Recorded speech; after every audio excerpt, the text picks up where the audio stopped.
like to call to order the regularly scheduled meeting of the Littleton Planning Commission for Monday, October 8th, 2018. No recording secretary, so our substitute recording secretary will give us a roll call. Be easy on me. Commissioner Almond. Here. Commissioner Coronado. Here. Commissioner Reynolds. Here. Commissioner Schwartzbacher. Here. Vice Chair Pro Tem Stallman. Here. Chair Rudnicki. Here. Commissioner Bolt. Commissioner Breidenbach. Here. Commissioner Miller. Here. We have a full slate here tonight. Let's see. Just going to give you an idea of what's happening tonight before we approve the agenda. Tonight's agenda, we were going to have 2 public hearings. It looks like we're only going to have 1. And then we'll adjourn for a study session. You have before you the agenda. Any comments or changes? Seeing none. Let's move on to minutes to be approved. This is ID 18324, certification of September 24th, 2018, regular meeting minutes. Do we have a motion or comments, changes? I move to approve based on the recording secretary's certification, the 24 September 2018 action minutes for the 24 September 2018 regular meeting of the Littleton Planning Commission. As an aside, I will ask for guidance on this. I was not present for the meeting, but I did watch the meeting as it transpired, so I'll defer to the city attorney as to whether I should vote or not. Commissioner, yes, even though you were not present at the meeting, the approval of the minutes is simply the commission voting that those are the official minutes and you are entitled to vote. Thank you. Okay. Any comments? Second? I'm sorry? How about a second? Oh, we need a second. Thank you. We'll do a second. Any comments? Seeing none, let's vote. This time I'm looking for all the lights. Okay. 6-0. Favor of approval. Okay, next up is public comment. Public comment is the time, opportunity for anyone to express opinions or ask questions on items that are not part of the public hearing. If you're here to speak about the short-term rentals, we ask that you wait until the public hearing. Immediate response should not be expected. Anyone who would like to speak, please sign in on the sign-up sheet in the back, located on the table next to the council chamber. We expect comments to be civil. There's a 3-minute time limit. When you have 30 seconds left, our substitute recording secretary will hold up a yellow card. When your 3 minutes is up, she will hold up a red card. We ask that you give your name, address, or district number. And thank you. We have nobody signing up. Is there anybody that wishes to speak that hasn't signed up? Pam?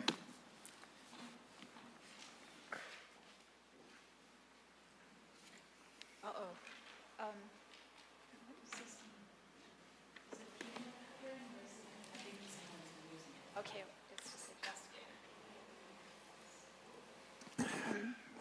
My name is Pam Chadbourne. I live a block and a half from here, and I've got a question. Apparently, there is an agenda change because you said, Chair Rudnicki, that there was only 1 public hearing.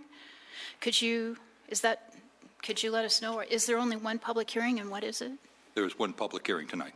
The agenda that's on the table has 2 public hearings. I understand. Could you explain for the sake of the record and me and everyone else? We will when it comes time to announce the public hearing. Continue.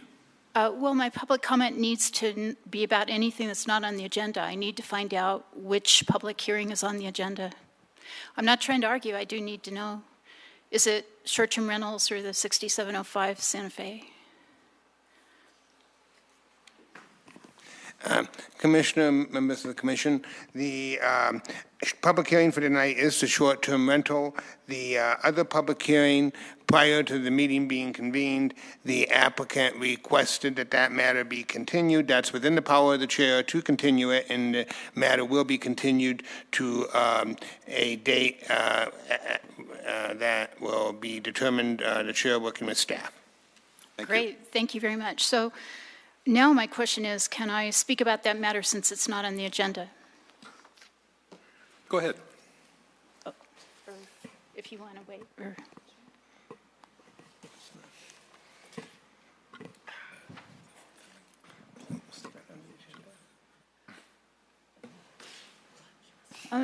So my comments are the same as they were in 2017 about a different application for filling land by the river. And for some people, the citywide plan goal to treat the South Platte River and its tributaries as one of the city's most important assets. Inventory, protect, and enhance the river's primary natural areas and wildlife habitat. So, and goal 4 is build upon the assets that are unique to Littleton, such as the Platte River, and create distinctive gateways to the city. And the Santa Fe Drive is. So transformative actions in part 2 is highlight the river and ensure that the river and its riparian areas remain healthy and vibrant. So the other reference is South Platte River Corridor Development Design Objectives, and landscape architecture says to preserve, enhance, and incorporate existing landscape features and vegetation. Existing landscape features, swales, wetlands, canals, etc. should be retained and incorporated as landscape opportunities.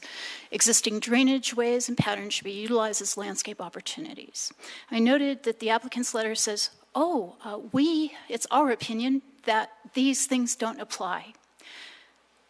I need to know why that is, and I'd like you to ask why that is. There's some reference to these documents not being listed in the application process or something like that. Seems a matter of interest to all of us in the city why our documents shouldn't apply when clearly, to me as a citizen, they do. And where this person got that impression and why they're putting that opinion in their application letter, and I think you should hold them to that. My other comment is, Commissioner Stallman, it's good to see you. I'm glad that you're here. Thank you. Anyone else wish to speak on an item that's not on tonight's agenda? Seeing none, we'll go ahead and move on. General business, we have none. We did have 2 public hearings. The first one, PC Resolution 28-2018, resolution for a floodplain use by special exemption for modification of the Rangeview Gulch floodplain at 6705 South Santa Fe Drive. The applicant wishes not to present tonight, so we are going to do a continuance until October 22nd. Is that correct? Okay. Any objections? We do not need to vote on this. Any objections? Hope not. Okay. Next public hearing, PC Resolution 26-2018, an ordinance to amend the city's definitions of lodging uses and other associated definitions into Section 10-2-1 of Littleton Zoning Code, to amend Section 10-3-1 land uses, to amend Section 3-9-2-1 business license requirements, and to establish new regulations for short-term rentals, Section 10-4-18. There are some changes to the ordinance. Staff will now give a presentation.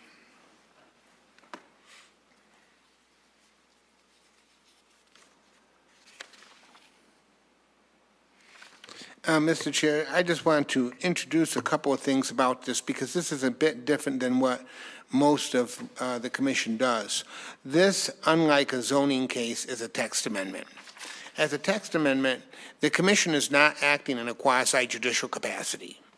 This is one of those times, as we've discussed, that you're going to be wearing what we call a legislative hat. In that sense, the rules that we normally deal with in quasi-judicial in terms of the record and in terms of the evidence don't apply here. Rather, your standard is going to be simply looking at this issue from a rational basis and making a recommendation. Now, unlike a zoning case where that case goes to the council based on your recommendation, a text amendment functions differently. You make a recommendation, but your recommendation may not be it will be part of the record, but it may not be part of the ordinance that council directs the introduction of. And that's just because of the nature of a text amendment as compared to a zoning case. So as the commission looks at this tonight, consider any relevant facts that are presented and then develop your recommendation, which will be part of the record, even though it may not be part of the introduced ordinance. If we have modifications to the ordinance, is that what's presented to council, or will the original resolution? You can send the ordinance as modified, and that will become part of the record. Whether that will be the ordinance that council directs introduction of, that remains to be seen. Okay, so staff could change it, keep the original recommendations? Staff will have the original, staff will have any modifications you make, that will all be part of the record, and then the council will provide direction as to what they wish to have introduced. Okay. Jocelyn. Good evening, Commissioner. A couple quick items of note. We did receive a couple additional emails Friday and over the weekend regarding short-term rentals. Those were at your seat this evening, as well as in the back for the community. And then we did receive a request from one of the commissioners about a zoning map. So I do have that in my presentation, but I attempted to make you a very tiny print zoning map of the city, and that also was placed at your seat this evening, but I can help you try to read through that if you need to in the future. So with that, I have a quick presentation for you. So just to reiterate what Attorney Kemp mentioned, so Planning Commission makes recommendations on tonight's agenda regarding short-term rentals, and that recommendation gets presented to City Council, and they have final decision-making over code updates and amendments. And at the end of my presentation, I give you the next step timeline, so in case that was a question. So as you recall, the overall direction from City Council to undertake this process was 3 objectives: create a formalized process, maintain community character, and make sure we have rules to protect public safety. So under the first objective, the recommendation before you, part of the ordinance before you, is to have an annual permitting process, an annual business license, and as well as an operator license. And then there are several existing short-term rentals that have licenses in Littleton, and the code in front of you does lay out that those licensees would have to be compliant by January of 2020. Second objective, and this is based on your discussion at the last Planning Commission meeting where you continued it to this evening. There's a lot of discussion about where these should be allowed and perhaps to relook at the ordinance. And so based on looking at the residential zone districts, there does appear to be a difference between the larger lot size residential zones, the RS, RL, RE, and R1, compared to the R2 up to R5. So the ordinance in front of you does recommend that we do not allow short-term rentals in the larger lot zone districts. And then the second piece to that is around, we have several areas in the city that are planned developments. And so the recommendation based on the conversation last time was that in those PDs, if they wanted to allow short-term rentals, and if it wasn't specifically allowed, you would have to come in and amend the PD to allow that use. Because as you know, PDs are more negotiated zoning and uses, so it would seem appropriate that you would have to include that as a specific use. We did write it so that's only 1 license per person, and the person holding that license, so you can have 1 short-term rental license for 1 location, and that person must reside themselves in Littleton or have the business location in Littleton. The requirement would be for occupancy that you have to meet all of the building code requirements for limits as well as egress, all of those issues. And to have a minimum of a 2-night stay. And then parking must be provided for the rental. Then again, this is in case you want to come back to this at some point, not that that's really even much easier to read, but if you want to talk about the different zone districts and what those are, I provide this graphic for you. Then the third objective was about ensuring public safety. So the requirement would be that licensees will receive a copy of the city's noise and parking and trash regulations, and all short-term rentals would have to comply with those requirements at all times. We'd have to have a local contact that would be reachable, and that local contact would have to be within 20 miles. Enforcement would be managed by the Community Development Code Enforcement Team. And the process to revoke a license would be similar to that of the revocation of a business license in Chapter 3 of the city's code. And then quickly, next steps, your recommendation to council. Council is going to extend the moratorium for another 90 days. That will be heard the second, I think October 16th, which will put it out into January. Then council, the next step for them, they will be holding a study session on this topic on 10/23. From there, first and second reading before the council will be in December. And with that, I'll take any questions. You said to extend the moratorium, and then you have in parentheses 10/16. What does that mean? That's the hearing to extend the moratorium before council. Questions for staff? Anything? The beginning of the regulation that you've got listed here, just says September 24th, public hearing, that the planning commission voted to recommend approval. I think you just need to update that to today, I guess. That's correct. It just wasn't updated in the resolution, so it should be October 8th, should be the date. Okay. And, and then on page, I don't know what page it is. It's 56 in my book. Let's see. Let me get back to it. I'm sorry, page 56? Well, yeah, page 7 of the ordinance. Okay. Number 5, it says, number of short-term rentals per property. I think there's just a typo here. If a lot contains more than one legal dwelling unit, including accessory dwelling units, only one dwelling unit of such lot is eligible for an operator's license, a short-term rental under this chapter. I'm not sure, eligible for an operator's license, a short-term rental under this chapter. I'm not even sure what that is supposed to be. I would say the word "of" is missing Okay. between license and A. That came up last time, and it's still there. And On then, line 5.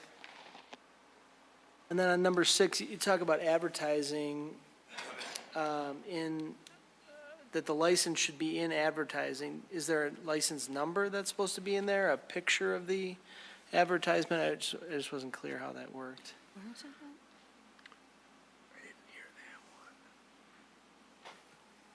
I would think we would want the license number. Yeah.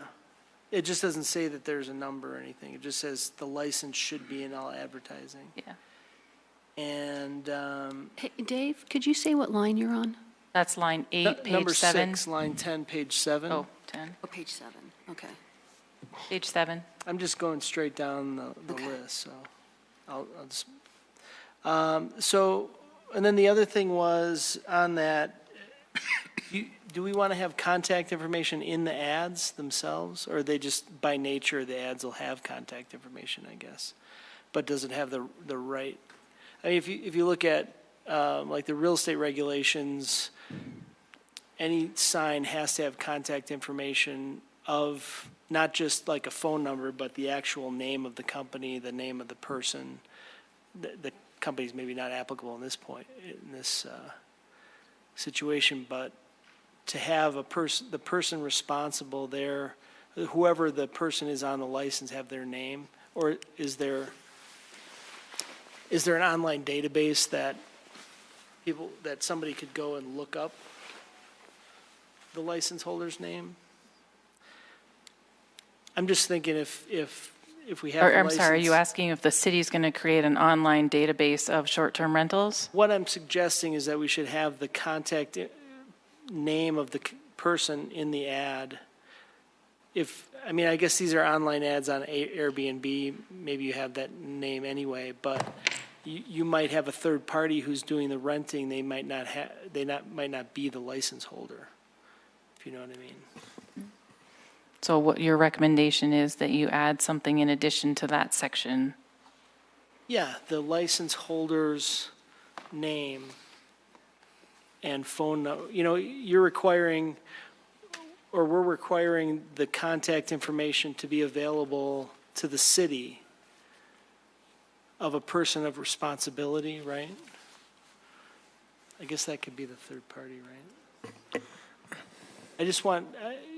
My concern is for transparency, that if you have an ad and it's a third party who's doing the advertising, that there be the contact information of the license holder on that ad rather than just the license number, or, you know what I mean? Okay. It says the owner shall provide contact information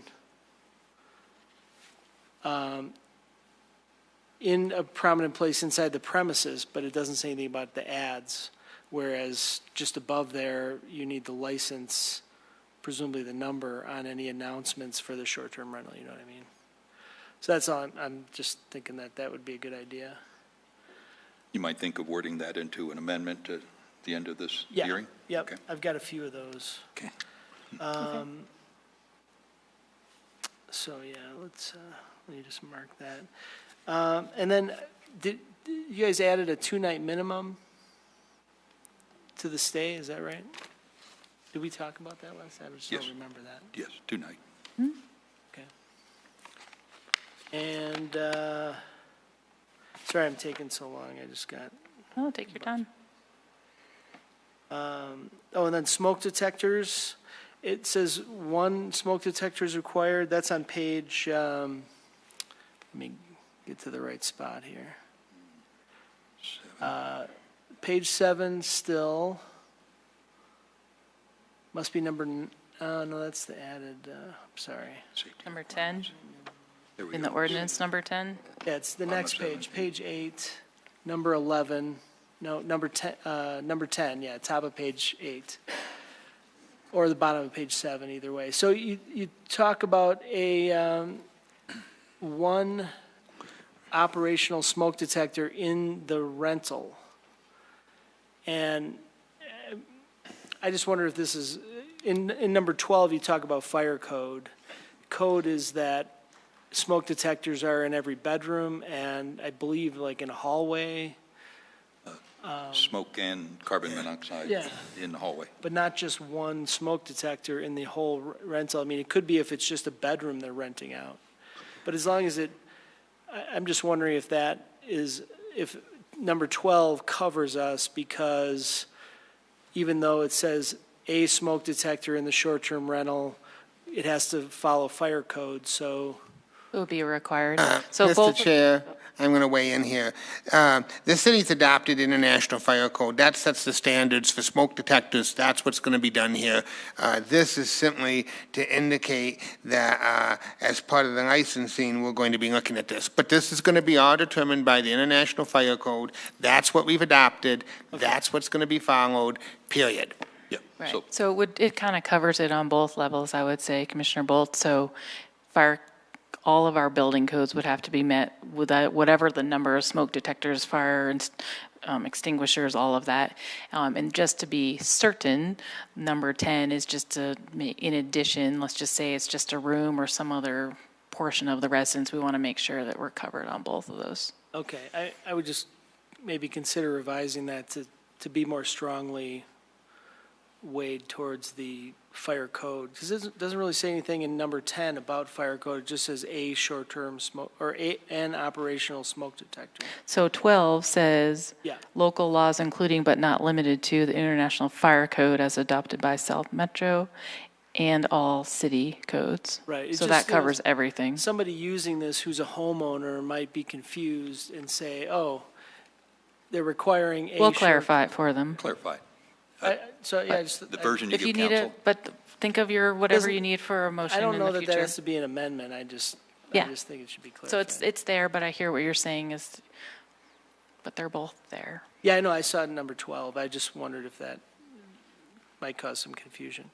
Okay, and then number 11 on the same page, on page 8, it says sure, and again, I'm not sure if this is something that needs changing. I just, I talked to a couple insurance companies today, and it says the licensee must maintain up-to-date fire hazard and liability. What we've talked about this in the past too, when short-term rentals have been brought up, that regular homeowners insurance isn't adequate if you don't live in the, if it's somebody who owns a house that they're not living in, which is okay under here, they're going to have renters or what do they call it? Like a rental insurance for that house, but if it's just a room in their house, they may not be aware that they need an endorsement or a rider or something that covers them for the additional liability. It may be even just, more dollars. And again, I don't know if this may be fine, just say, oh yeah, it's up to you to get the right insurance or get the endorsements you need. Because it is insurance company specific to some extent. Mr. Chair, members of the Commission, the reason that we use these terms, these are just the general categories of insurance. Different insurance companies handle this differently. Some people will get what's known as an HO5 or an HO7, an enhanced homeowners policy that includes some of these riders. Others have to get riders. We do not want to, and be my advice that we do not want to specify this because what we want to do is just simply cover the categories. Fire is a category in this type of insurance. Hazards is another category, liability. When we go in and we license, then we'll determine whether what they have is appropriate. But I would certainly recommend trying to micromanage this in a code. It would be simply, there'd be no way we could ever make that work. Thanks. Okay, that's all I got.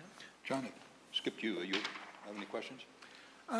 Yeah, the only question I would have is back to, I believe it's page 7, or no, let's see, page 6, where you're saying short-term rentals are permitted in the following districts, and it says,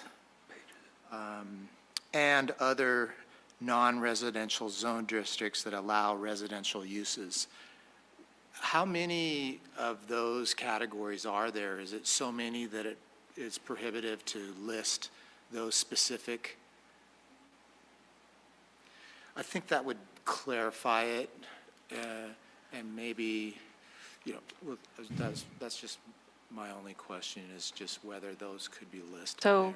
that's a good segue. I can offer one other thing that we need to clarify. Section 4 that introduces this piece talks about subcategory of bed and breakfast and where that's allowed. And then here's where it clarifies that, John. The addition of subcategory 3.8, which is short-term rentals, there's a mistake here, may be permitted pursuant to 10.418 of this title in zone districts, and we want to cross out R(S) through R1. It would be R2, 3, 3X, 4, R5. Cross out. We don't actually have anything in our MH zone district. Residential is not allowed in BP. So where it's allowed in non-residential is T, B1, B2, not B3, and CA. So it's those 3, 1, 2, 3, 4. So we could, if you want, we can call them out. Might add clarity. So then it's not going to be allowed in downtown Littleton. Let's see, the zoning category is it 2? It would be allowed in That B2. would- That would be allowed, okay. Yeah. No further questions. Jason? So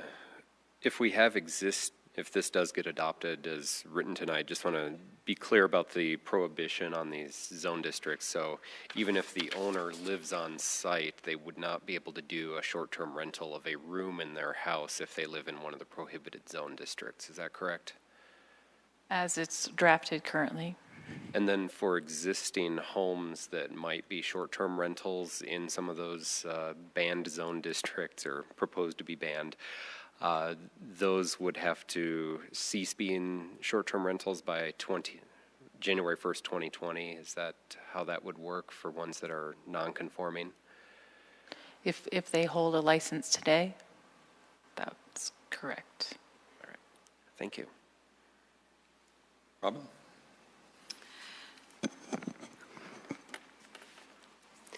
So I was looking on page 4 where it talks about local contacts within 20 miles.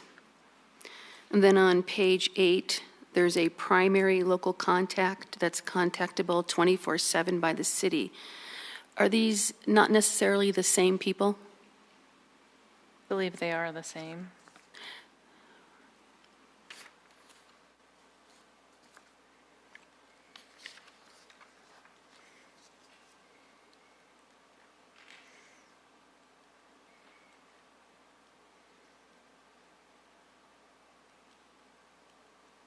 I'm sorry, did you say something?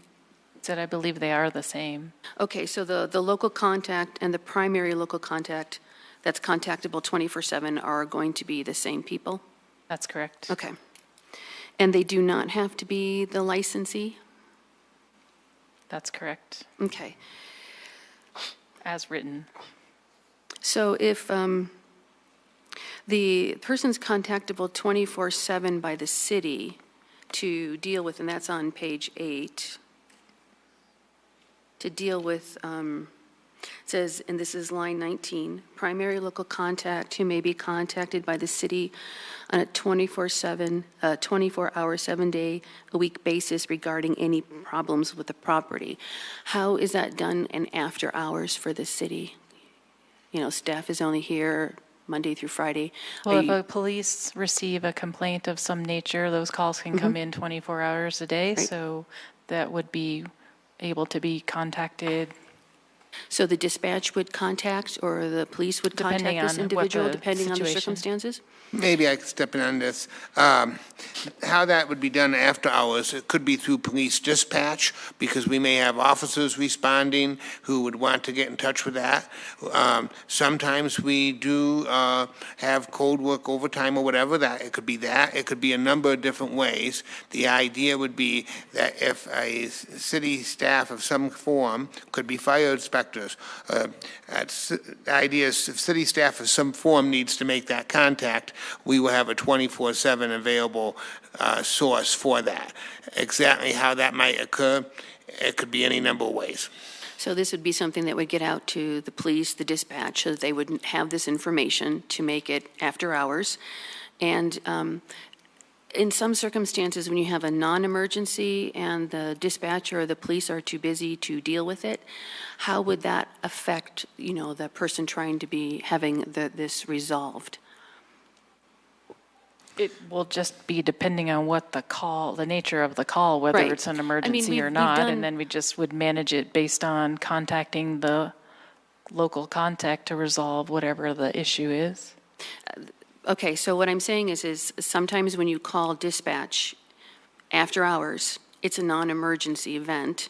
they're busy. They're dealing with true emergencies, and they can't deal with non-emergencies at the time. So at that point, this would just be tucked aside until they would have time to deal with it.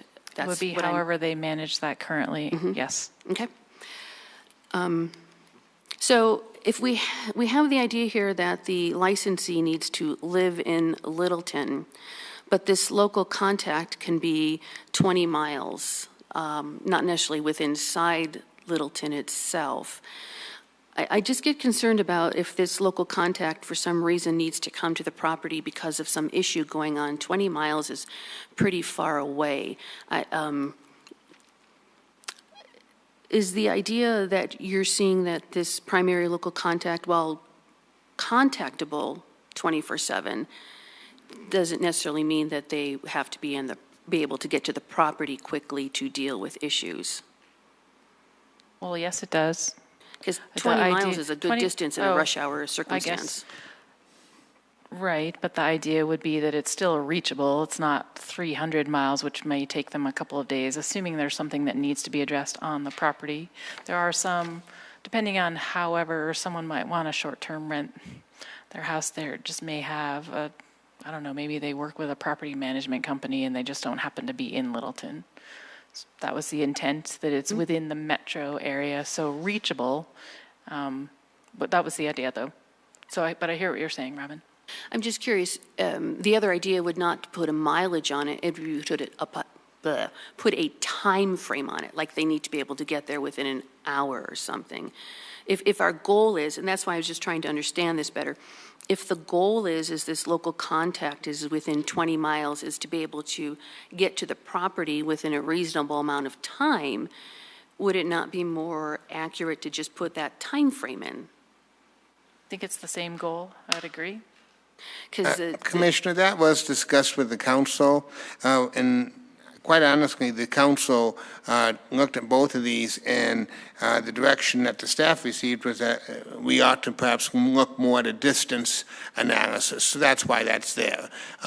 There was some looking at the time frame, and it ended up when we received the instructions for drafting to take this approach. So that's why you see it in this draft. Thank you. On page 4, there was a typo, just to bring it up. On line 25, under motels, buildings is spelled with a D instead of a G, just FYI. Oh, yeah. Thank you. So this goes back to, I'm sorry. Section 4 on page 6, and I'm not sure I understood what you were saying. In section 4 on line 7, it says, short-term rentals and be permitted pursuant to section 10-4-18 of this title ST in zone districts RS, RL, RE, R1. But then later on, down in 16 and 17, it says those aren't permitted. That's correct. It was not changed since you saw it last. So what it should read is line 7 and 8 of section 4, permitted pursuant to 10-4-18, which is short-term, which is the proposed new section. Right, okay. Is that what you were saying and- earlier? Because I didn't quite understand. Yeah, Okay.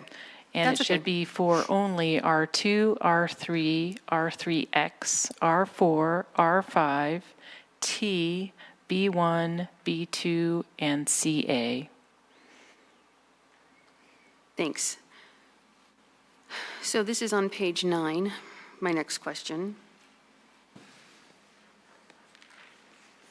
And it's line 13, 14, and 15. It says, "A license shall be revoked in the same manner as a business license under Chapter 3 of this code."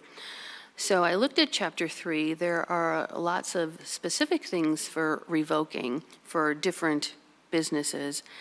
And then there was just a general one. Is this supposed to be that general one? Because the others were way too specific to whether it's alcohol or the marijuana or those types of things. And Commissioner, this is meant the Chapter 3 of the code provides a process for revoking business licenses where basically there's notice to the licensee, an opportunity to respond, and then an opportunity to have a hearing. And this is essentially indicating that that same structure will be used here. A licensee would get notice of their violations, they'd have an opportunity to respond, and then if they so requested, there'd be a hearing before a neutral fact finder who would make the decision on the revocation. So where exactly in the code does it say that? Chapter 3 is too general to me. What is it in the code? Commissioner, I will pull that chapter of the city code. We just recently redid the licensing scheme in the business code, but I will pull that and send that to you. That would be excellent. I appreciate it. So I had another question about revoking. It sounds like what you're saying is who is going to make the decision to revoke? Is it the staff? Is it? Commissioner, the way that the revocation process works for licenses is that normally the staff would make an initial determination whether they believe a reasonable basis exists to find a violation that would warrant revocation of the license. They would then notify the licensee. The licensee would have an opportunity to respond, and then if the matter wasn't resolved, it would then be heard by a neutral fact finder. We do this routinely in other areas, marijuana licenses, liquor licenses, other kinds of occupational licenses, and this would be the same type of process. Okay, so what I'm getting at here is Inglewood had a really specific proposal for how they would revoke licenses. It was basically, the first time you're talked to, the second time you're fined, the second time the violation occurs, it's revoked. I'm just wondering if that's something that we should consider too. No, I don't recommend that. I think the difficulty with that is we create a structure that is inflexible. As someone who's dealt with licenses, many times there's violations that can be resolved administratively. Other times there's significant violations. It is far better, in my judgment, that we leave the decision as to the revocation and to a neutral fact finder rather than setting up. I've seen the Inglewood ordinance. I don't recommend it. I don't think it is the approach that I would recommend as the city's lawyer in this city. And I think the revocation structure is better left in a broad sense that we deal with it case by case, because every revocation, and I've revoked lots of business licenses in my career, every revocation case is different. They're not routinely the same. They're different. There's different circumstances, different factual issues, and that's the reason that you have a neutral fact finder resolve those. Thank you. What was that? Nope. So in other ordinances, they also talk, and this would be also to our lawyer, they talk about that the short-term rental shall not include simultaneous rentals to more than one party under the contract. Is that something that we don't deem necessary?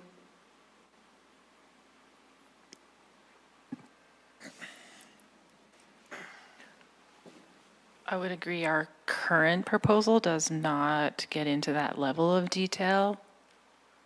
And we don't think, I'm asking because I've seen this in several other ordinances, and so that's why I was asking, maybe we don't see that as necessary. I'm not sure I would answer it that way. I'm just saying that we don't have that level of detail in the current version. That's correct. Okay. And we don't, so we don't see that as necessary then. No, Okay. that's not what I'm saying. I'm saying it's not in the current version. If you're saying you might want to offer that as an amendment, that's not trying to persuade you one way or the other. It's just not currently in this version. Well, then I'll ask it a different way. Would that benefit this ordinance? How would it benefit the city, or how would it I think that's a question for the ordinances in front of you all as the Planning Commission for your recommendation. If that's something that you feel it would benefit, then that perhaps would be, when you get to the discussion, like a discussion item. But the way it's currently written, we weren't writing it as though we were just having one contract with a point person. If you were bringing other people, it's not written to in that manner at the moment. And I had one other question.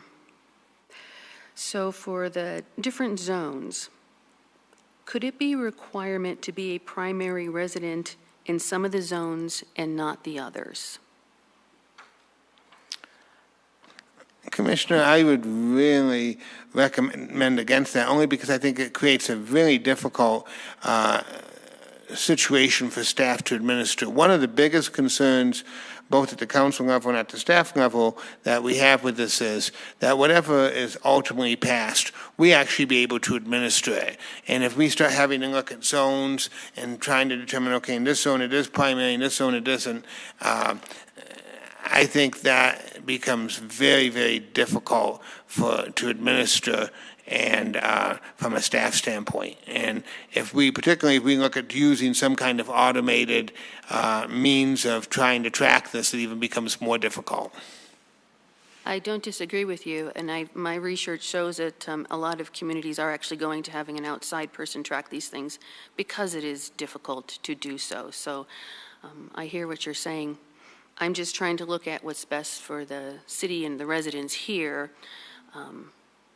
I still have concerns with this being in the residential zones, more the R2 and R3, not necessarily so much in an R5. That's a pretty dense area. It's used to more people coming and going. If this licensee has a contact person that's 20 miles away and they're not the person dealing directly with it, I'm not sure it does the same thing as having a primary residence there. So that was why I asked that particular question. I don't want to exclude certain zones that I don't think would be an issue if there wasn't a primary residence. But I'm not so keen on R2 and R3 being put in that position.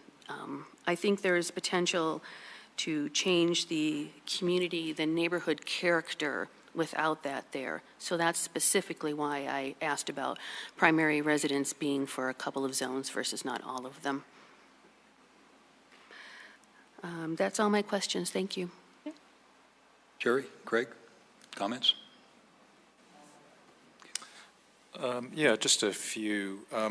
One is on page 7, lines 9 and 10, where it requires a rental agent or the owner to place their license on any advertising or other announcements. A little research I did over the last couple weeks indicates that places like Airbnb don't allow you to post the licenses in their website. So from what I understand, that some of these things can be unenforceable. I think it's good to have it in there, but they just raise a concern that you may want to look into the enforceability of that piece right there. If they're posting it in the premises itself, obviously that will work, but from what I understand, the mechanism of Airbnb won't allow folks to do that. And that's just what I read. The other, just trying to think this through in practice, I generally like the changes that have been made to this since the last time we had the hearing. But I see two ways that a resident of Littleton could do a short-term rental. As I understand the way it's written now, you have to be a resident, which means you own a primary residence in Littleton. You could either license your own primary residence when you're not there, or you could purchase another investment or second home property within the city and rent that exclusively as a short-term rental. Am I interpreting that correctly? I think those are options, yes. Okay. That was just my only question, so, okay. Okay. Good comments by all the commissioners, well thought out, so well done. A lot of really insightful items being discussed. Couple questions originating on one of the emails we received tonight. The 20-mile item is as far as a contact person has been discussed. I guess my question is 20 miles from where?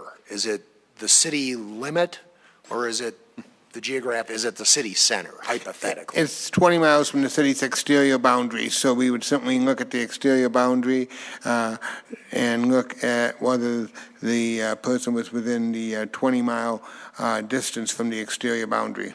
Okay, is that what we're saying here, or does that need to be clarified?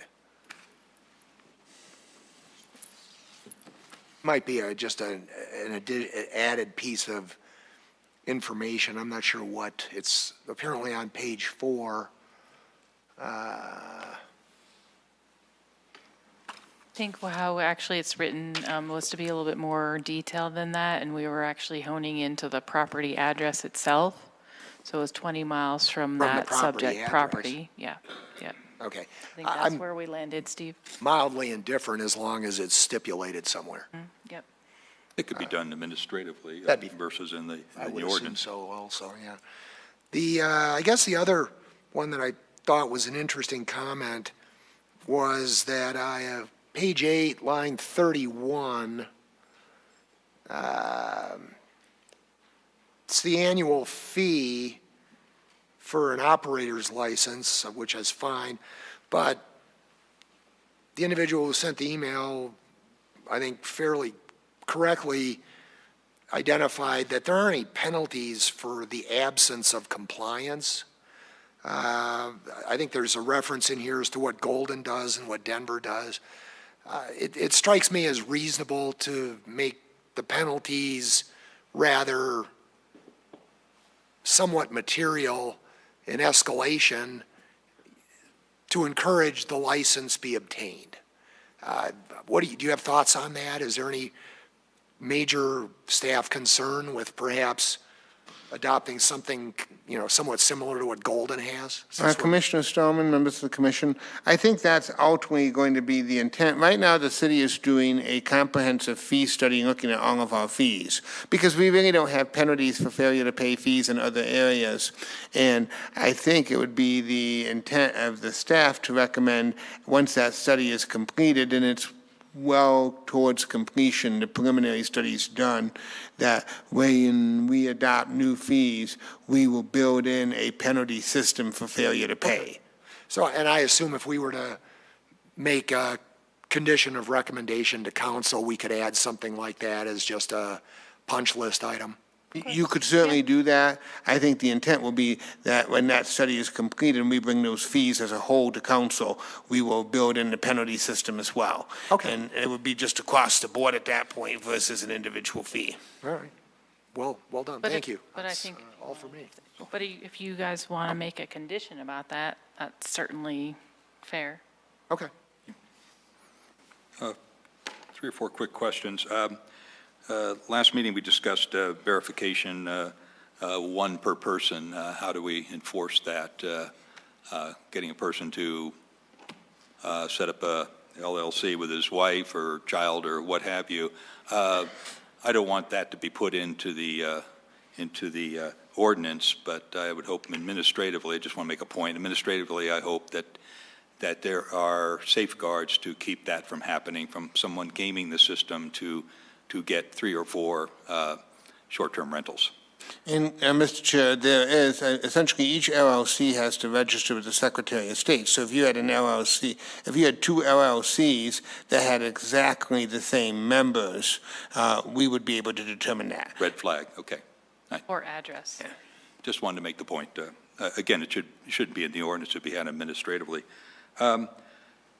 I think it's pretty rare, but I'm not familiar with RS and RL. I was looking at the map and I can't find them. What are they? I mean, I'm familiar They're with 2 of RE and Littleton's R1. official zone districts. I'm sorry? We have those, if you look in the zoning book, those are official zone districts. Similarly, BP and MH, I'm not sure we have a lot of property in those zone districts anymore, but they technically are zone districts, so we just put them all in there. Okay. Someone with let's see, we have a condo building that each individual piece is owned by an individual. can that entire building be short-term rentals? Because each property is individually owned. Is that a possibility? Technically, yes, Yes, I thought, just want to get that on the record. because they're each individually owned, you're correct. Versus if some other structure, if it's one owner of the entire building, then it would just be able to be one. Yeah, like a rental building with whatever, an owner, then there could only be one Correct. short-term rental, okay? Does the city require a copy of the liability insurance? Would that be something administratively done, or you just say, get it, and if you don't, then? So license requirements, if you look at that, a copy of the property's up-to-date fire, hazard, and liability insurance shall be provided. Shall be provided. Okay, thank you. That's all my questions. Is there any other questions for staff? Mr. Chair, I would note the revocation provision that Commissioner Schwartzbacher asked about would be Section 3-9-2-6 of the City Code, and it's the general license revocation provision for business licenses. And I, Hit that, please, 3-9. 3-9-2-6. Thank you. There's no other questions. We'll also open it up to the public. Again, you'll have 3 minutes to speak. We expect the discourse to be civil. Please give your name and your address or your district number. When you have 30 seconds left to speak, out of the 3 minutes, our acting recording secretary will hold up the yellow card. When you have no time left, she'll hold up the red card. We're getting our list here. Thanks. We have three people that have signed up. First off is Michael Price. Does wish to speak. Good evening, Commissioners. Thank you for the opportunity to address you again. They say all politics is local, and I think this proves it. 2 weeks ago we were here in force, and we talked about a lot of things, and we talked about neighborhoods. And I think you listened and staff listened, and we really appreciate that. Now I think we're into the nitty-gritty of the ordinance, and it's important to take a look at some of the points that you all have discussed tonight, because I had those on my list, so I don't have to talk about those now. But I think on page 1 we should have an additional whereas. I think we should say, whereas the city desires to maintain compliance with its comp plan and current neighborhood plans, because I think that's an important component of this whole ordinance. I think on page 4, line 21, the local contact, this definition still needs some work. The local contact must be available 24/7 and be able to respond within a very short period, whether that's 20 miles or 1 hour, I don't know. Sounds like there's some deviation between commission and council, but if the local contact is out of town or otherwise occupied and unable to respond, I don't know how this can be enforced. So, I think we need to come up with a good way for that to be enforced. On page 5, line 29, should the second word be renter or tenant instead of rental? On page 6, lines 27 through 36, paragraphs 2 and 3, really allows for a loophole in paragraph 3. If the intent is to have a registered business license in the city, an investor from outside Littleton could merely set up its business license at the property that's going to be used as a short-term rental. This problem could be avoided by changing this paragraph to read, the applicant must be the fee owner of record of the subject property and reside in the subject property as primary occupant for a minimum of 10 months in any calendar year, thus speaking to the owner occupancy issue. On page 7, lines 8 to 13, paragraph 6, additional information should be posted in the short-term rental, which states the maximum number of persons who are allowed to occupy the short-term rental, maximum number of vehicles which are allowed to park on the short-term rental private property, with an addition of a maximum of 2 vehicles to be parked on the street right-of-way.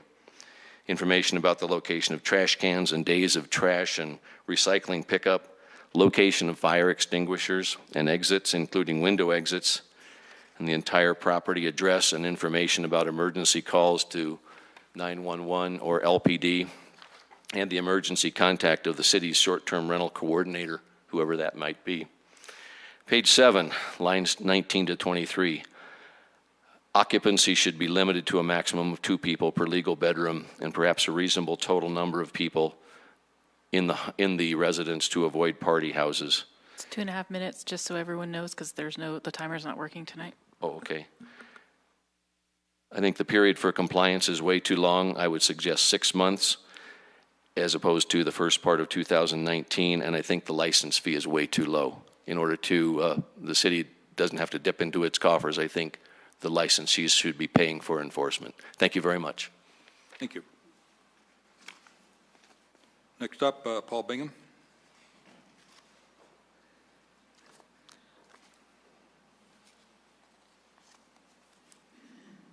Good evening, Commission. Paul Bingham, District 3.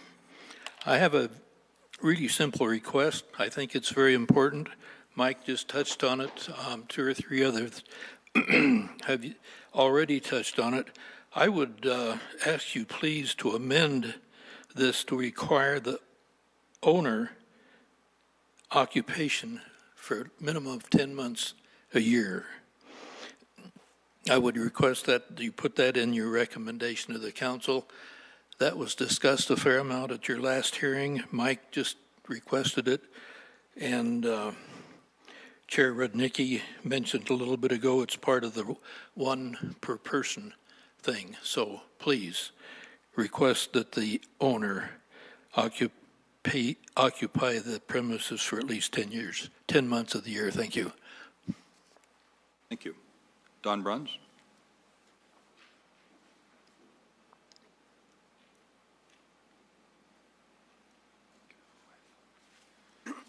Good evening, Commissioners. I hadn't intended to speak tonight. I sent an email to Chairman Rudnicki and the Community Development Director earlier this afternoon, but listening to your dialogue, I thought there were a couple of things that I'd like to underscore.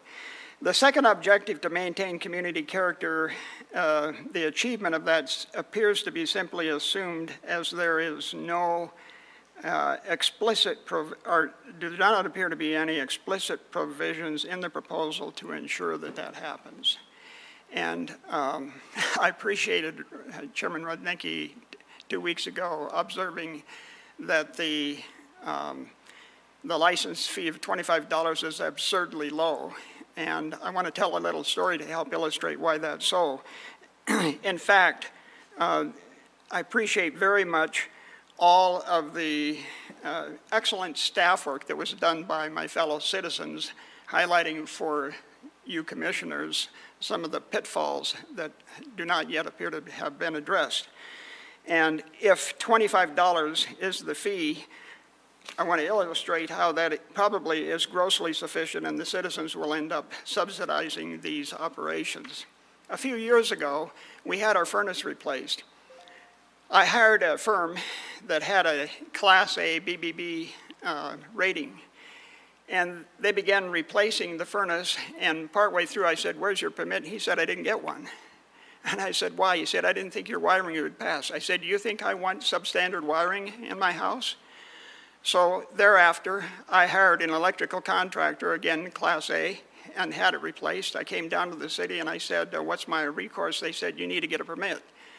The fee was approximately $350. The city came out and spent about 10 minutes and said, "You need another carbon monoxide detector in the upstairs hallway, and you need to call out the contractor and have them put a piece of tape over a couple of places where the furnace is leaking." If it costs $350 for that, I cannot hardly imagine how you will ever be able to achieve all the things this says we will with a $25 fee, and especially for community character, because it is true, as all the citizens made clear, if this happens, it will also happen in our area where we live because we're in an R2, and I'm concerned about that. We all have lived long enough, those of us who have lost a lot of our hair, to know what it's like if we have neighbors that have no skin in the game anymore, and we don't want that to happen. Thank you very much. Thank you. That's all for the people that have signed up. Anyone else wish to speak? Pam?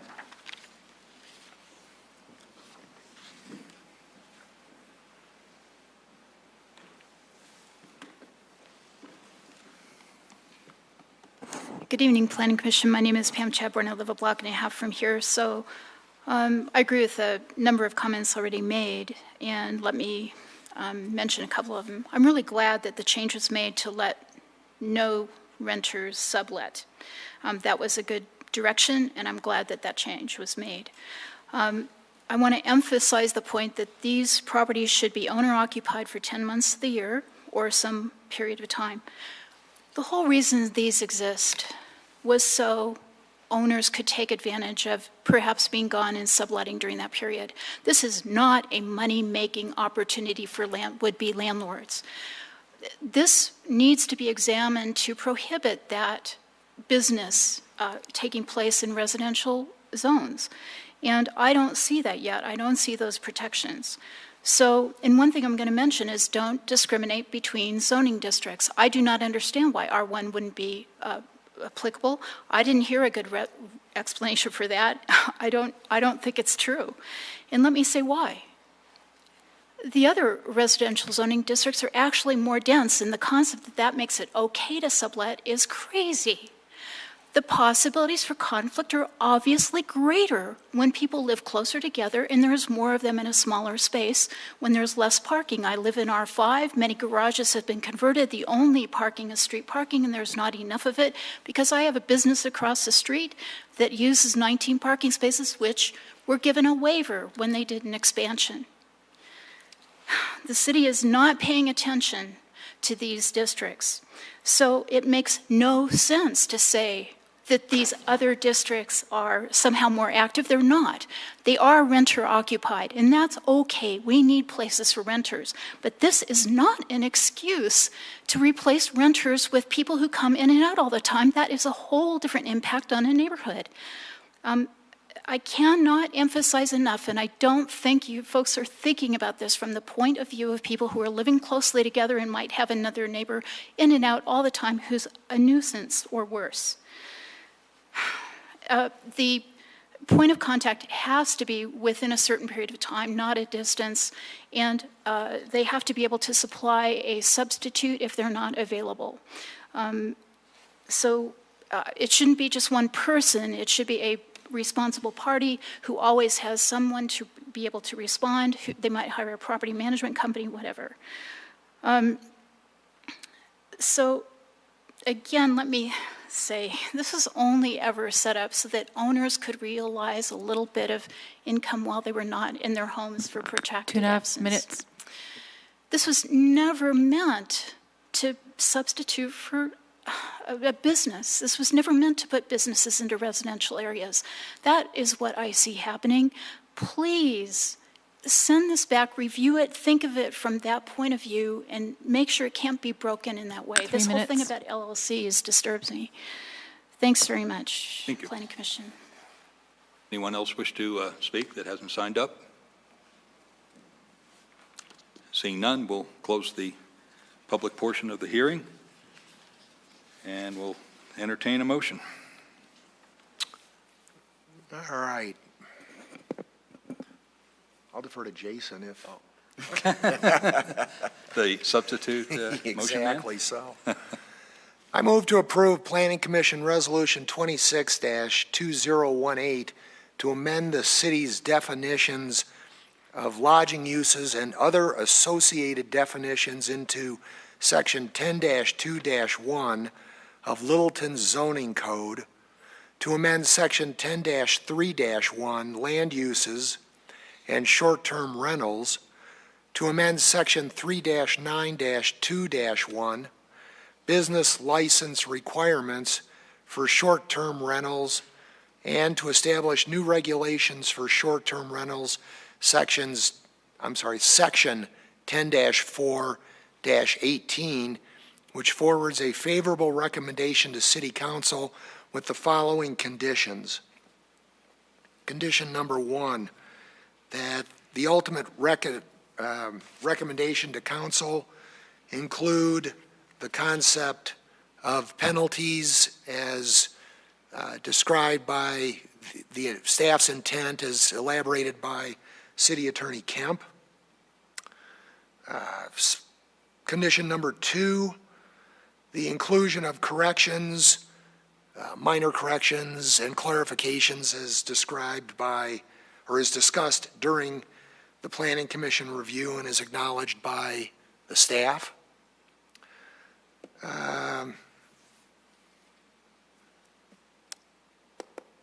Condition number 3, that the license fee ultimately recommended to council be appropriately increased based on the conclusion of staff's review of same.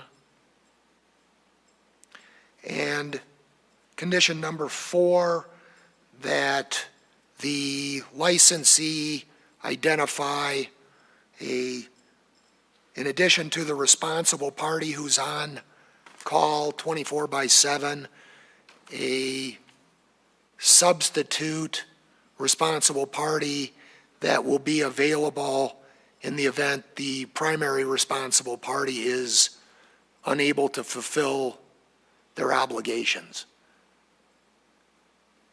That's it. We have a motion. Do we have a second? Second. We have a second. Discussion? Anyone? Guys, anybody down here? Yeah, but I'll see. Go ahead, Jason. I'm checking my notes. Go ahead.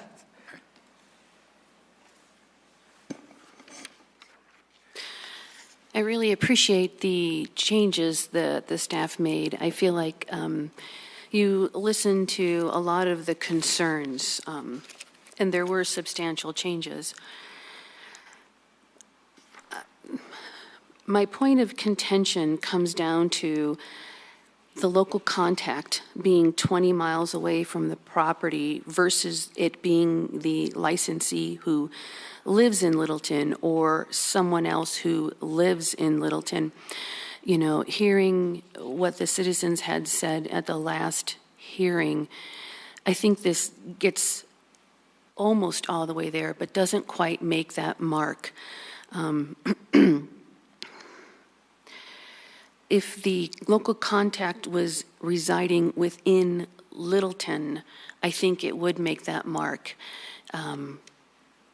as opposed to having the person be the primary resident per se. So I might make an amendment, but not at this point. Okay. Gentlemen? Okay. Oh, Chair needed to step out for just a minute, but he expects to be back momentarily. I agree that this is a all of these updates together really speak to addressing a lot of the concerns that were brought up at the last meeting. I like the addition of only allowing one unit and that person must live in the city. That I think that takes care of some of the concerns of the people who say have a condo next door to their house or have inherited a property that they don't want to sell but want to keep active. And the addition of not adding parking by paving any place and taking out landscaping. I think some of my other concerns were taken care of just in the discussions. I think just some clarifications would be good, and just to avoid some confusion.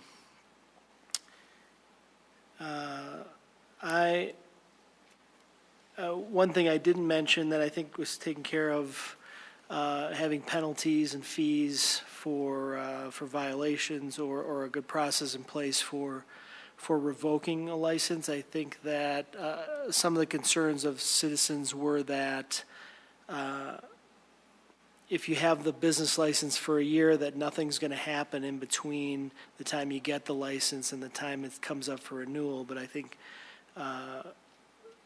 there are some mechanisms in place for revoking a business license for serious violations or continued violations. What else was I gonna, let's see. I guess that's it for now. You ready now? Yep, Okay. I did check my notes. So, yeah, I appreciate the changes that were made to the regulations in response to the feedback from both the commission and from the public who appeared last time. I believe this ordinance does offer an answer to the hypothetical that I talked about, where I might live in a condo and have a condo next door that is technically not owned or occupied by myself, but that I'd be there pretty much all the time to take care of. So this ordinance could allow that situation to occur. And the limited it by zone district addresses some of the concerns we heard about specific areas of town. Definitely, heard feedback that some of the other zone districts could potentially be impacted. The zone district in which I live could be impacted by this, and I'm comfortable with that. Sherry? Okay. Craig?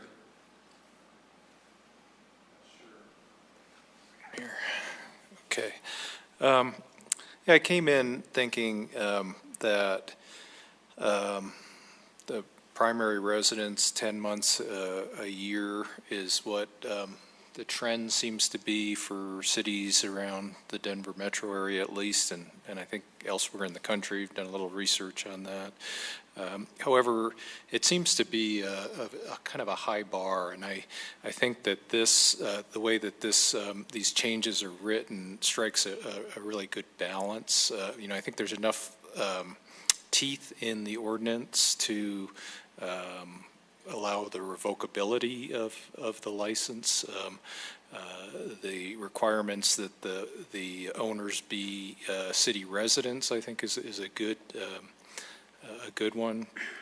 And so I would generally support the ordinance as written with the conditions that were added by Commissioner Stallman. I really don't have any concerns. I would agree with you, Craig. I think the changes seems to have struck a balance. So I'm feeling comfortable with the direction. I appreciate the amendment or comment about the licensing fee. I was recently in Palm Springs at a VRBO, and the licensing fee there was $900 a year. It's like, wow. And the reason for that was because the city had its own enforcement group, and so the city saw that they needed that much money to help enforce that. So I think $25 is low.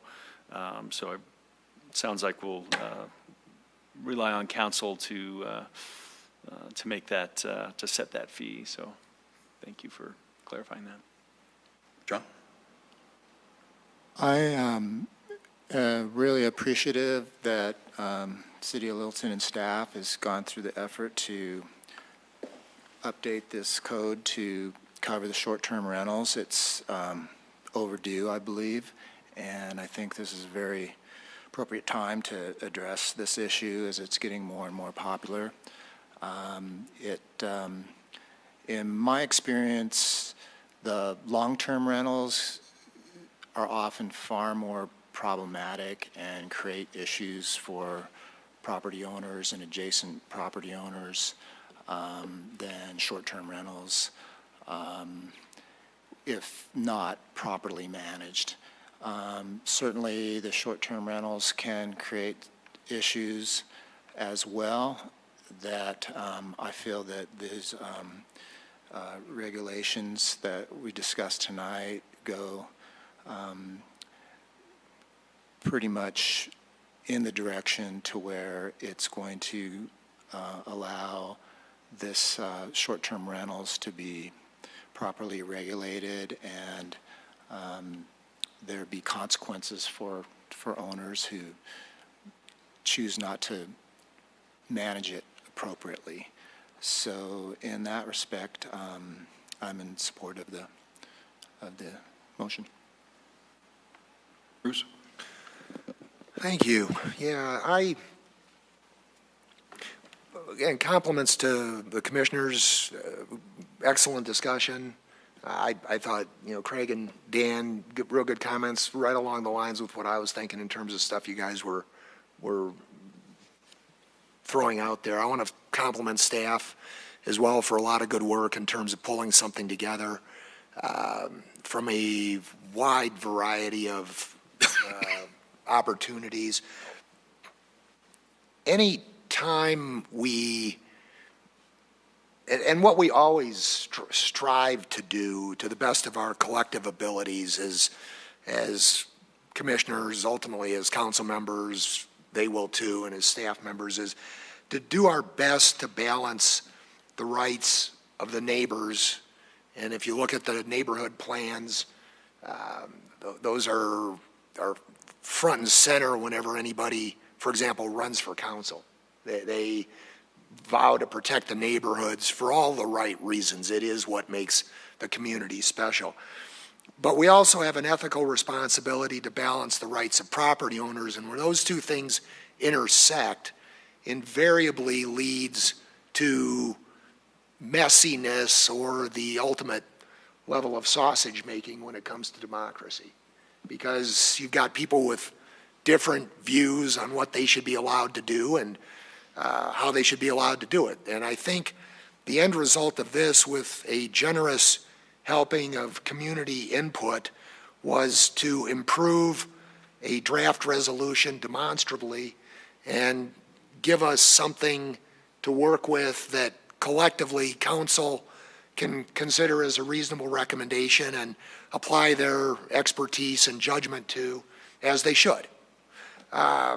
Is it going to be perfect when it gets done, and even after council passes it or amends it or does whatever?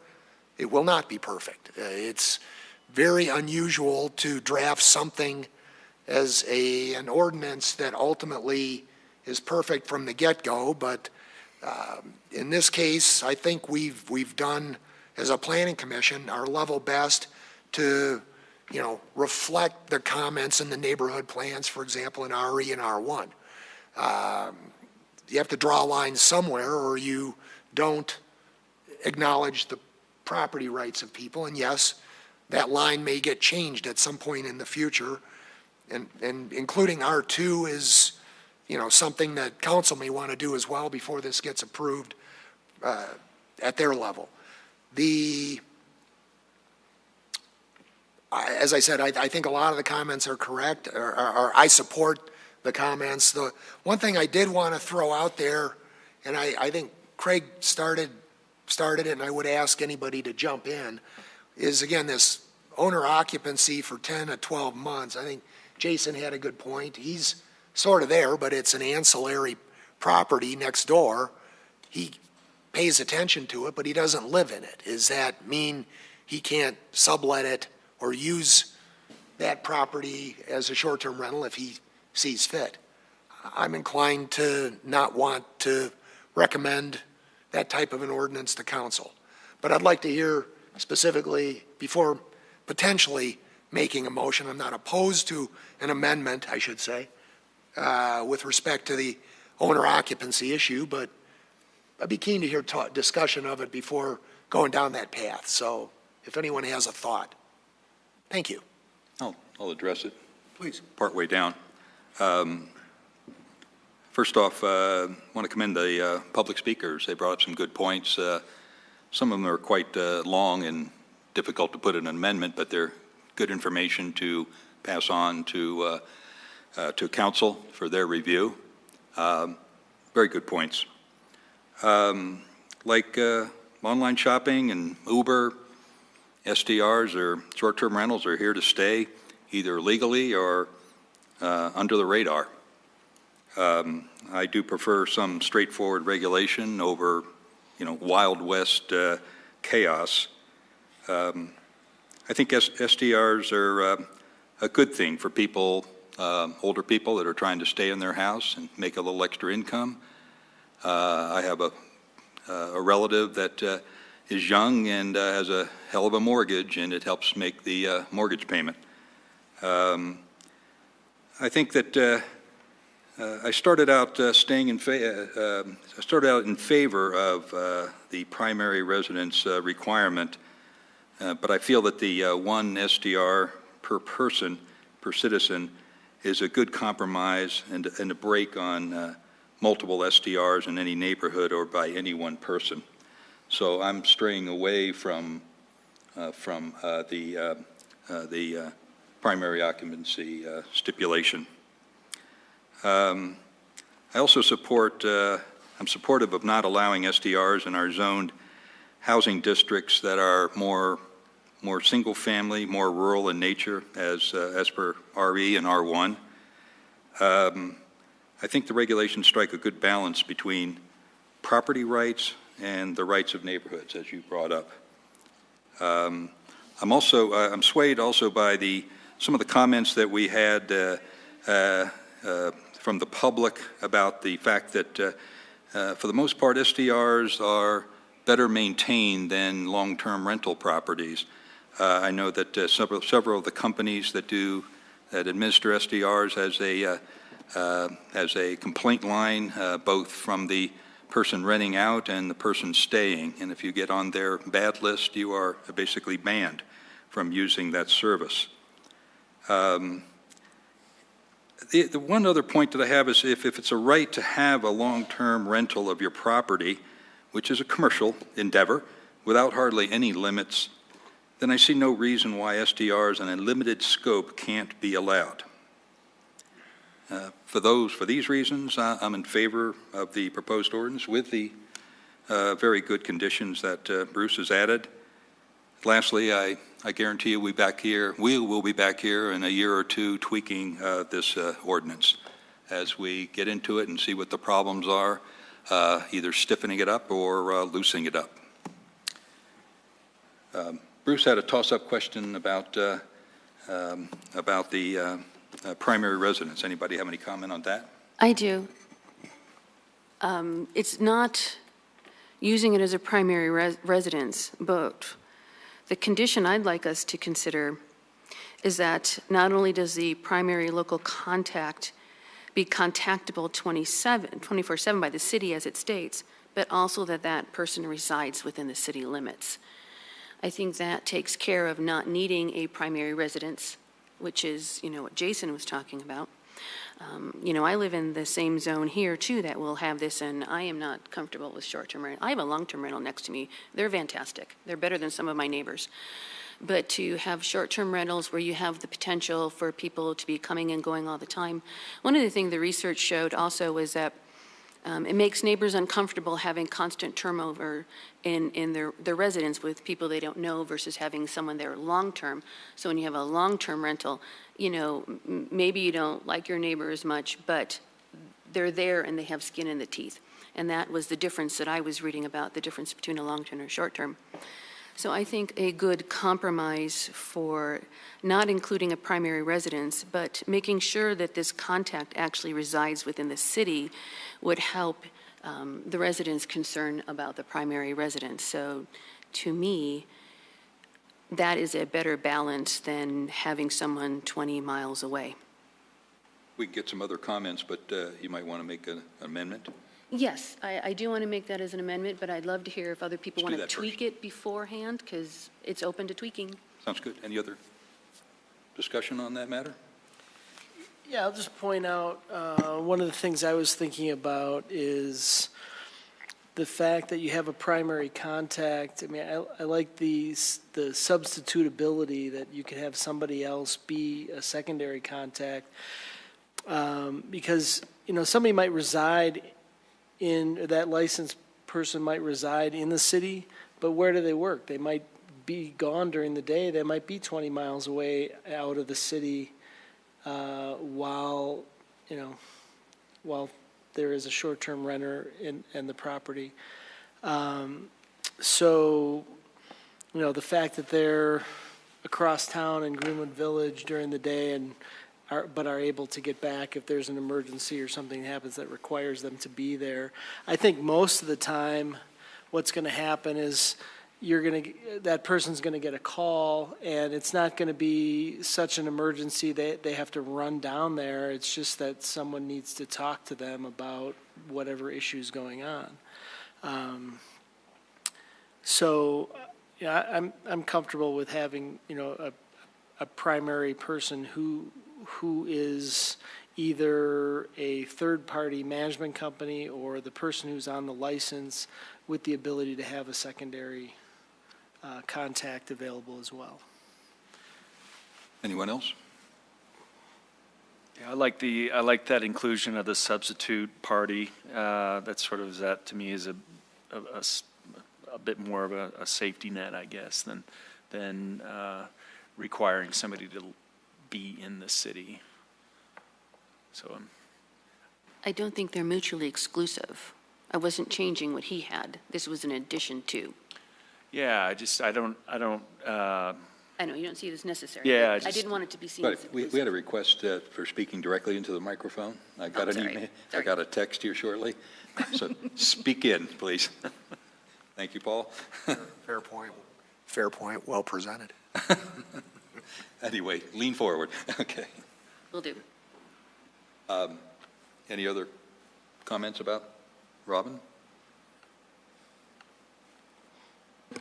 I do love the idea of requiring that local contact to be in the city of Littleton. I think that's a good suggestion. In an ideal world, it would be the next door neighbor of the STR, right? You'd have somebody in that neighborhood that is kind of looking out after the condition of the property and the condition of the other neighbors. I don't know in practice how difficult that would be for somebody that's renting their property to find that person. It certainly narrows the available audience, but I love the idea. Robin, you wish to make an amendment? I'd like to hear Bruce's thoughts. I think the logic for adding the substitute is, I forget who brought it up, but I think it could legitimately go both ways. You may have the neighbor who's keeping an eye on things as the primary contact, and then the substitute theoretically could be a property management company that's in Denver. And they have the ability to come in and deal with water leaks or a furnace that's not working or a refrigerator, so forth and so on. I mean, alternatively, it could go the other way. It could have an individual who, you may have there may be somebody who lives down the street who for a nominal fee is willing to come in and effectuate repairs. And if they can't do it, it may be somebody else who is in proximity. Alternately, it could be the management company or an individual who does, live 10 or 15 miles away or has a business address. And the substitute could be somebody in close proximity. So I kind of think, I guess my thinking on this was that sort of diversified portfolio. I might want a management company who's able to have more than one person. If, so-and-so is prime, they would provide a substitute and they take care of it soup to nuts. But if I knew somebody, for example, if I wanted to do it, there's a fellow who's a general contractor down the street. If he was hypothetically interested, I'd be more than happy to have him be prime because he knows more about my house than I do, kind of thing. I could see a wide range of alternatives.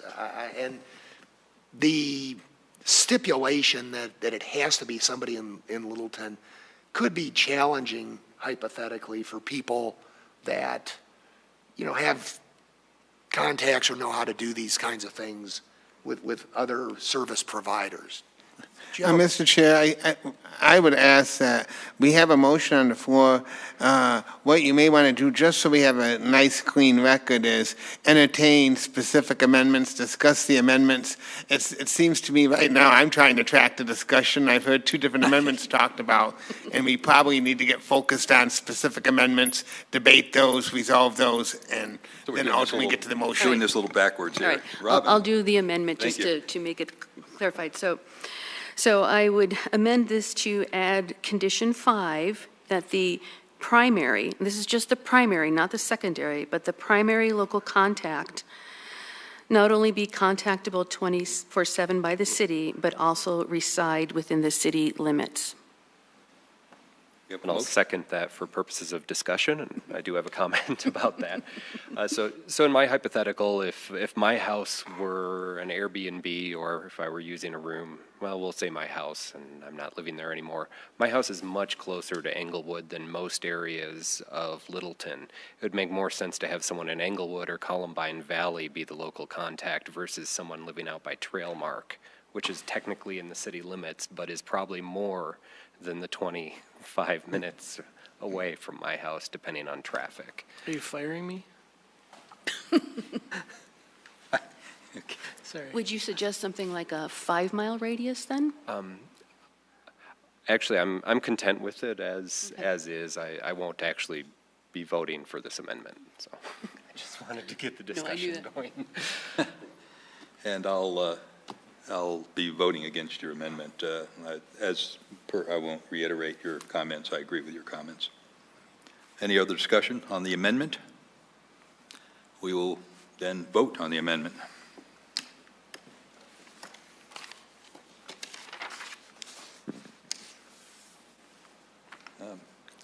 Lonely at The amendment fails. The amendment fails then 6-1. You weren't showing anything. I'm sorry, Oops, do I turn Okay. mine off? All right. Better late There we than go. How's never. that? We had 6 nays and 1 for. So the amendment fails. We're back to the main motion. Any more discussion on the main motion and the caveats? I'm just going to say that I, of a good conscience, cannot vote yes for this. I think it is so close, you can taste it, but I don't think it meets, it doesn't meet enough. It's still a little too nebulous and loose around the lack of primary residence versus someone who is in the city being able to take care of it. But otherwise, I think the ordinance changes are excellent, but for that reason, I cannot vote for it. Any other comments? Seeing none, let's, Ever read the thing again? I'm sorry? Do you want to ever read the conditions, just so? Or can you read them again, or do you? Did you write them down, Jocelyn? Well, I'll defer to you. And speak right into the microphone, please. Yes, sir.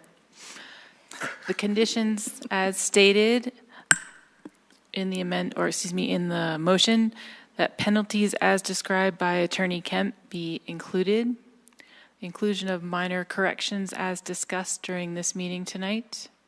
That the license fee be appropriately increased based on the staff recommendation and the work with the cost of service study. And number 4, that the licensee identify a responsible party substitute in the event that the local contact is not available. So like a second contact in the event that the local contact, primary local contact's not available. Yeah, I think it was if the primary contact is unable to fulfill their obligations. On vacation. Yeah. For whatever reason. Are you happy with I'm good. what was mentioned? Okay. Time to vote.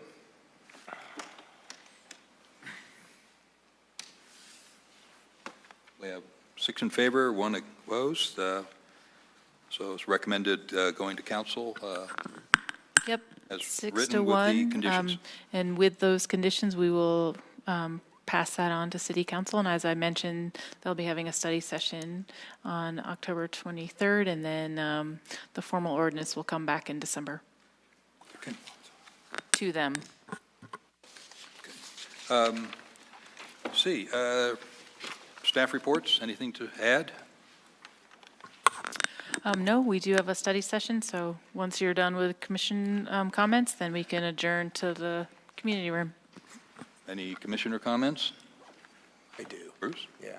I would be egregiously remiss in not acknowledging the extraordinary support that's been extended by commissioners, staff, many members of the, many citizens that have conveyed their expressions of thoughts and prayers for my recent medical excursion, shall we say. Detour? Yeah, detour is a better word. I like that. That's good, yeah. So, but we are strong, and like I said, to everybody I come in contact with, we don't get to choose what happens, but we get to choose how we respond, and adversity is always less than opportunity. So rumors of my demise are greatly exaggerated, as a famous individual once said. So I just wanted to say thank you to everyone sincerely. It's been humbling, doesn't do it justice, but seriously, thank you. Glad to have you back. Thank you. Thank you. Good to be back. Good to be back, yes. And what's our motto? Dignity with a little humor. That'll work. That totally works as well. If there's no other comments, we will adjourn for our study session. Meeting adjourned.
Yeah, I was like, I'm in a hole.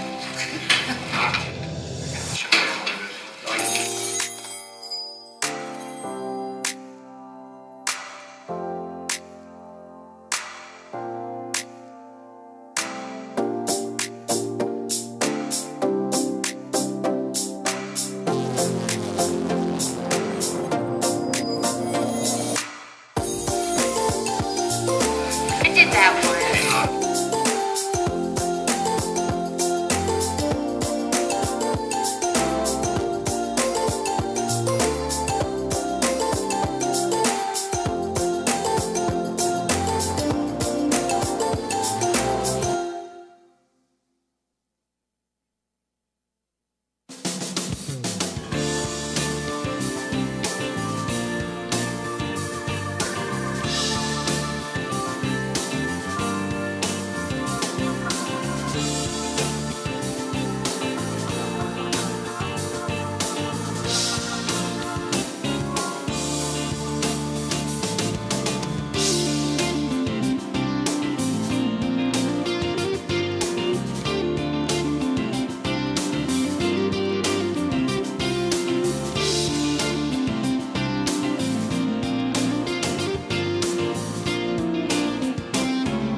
I think that's right on the money.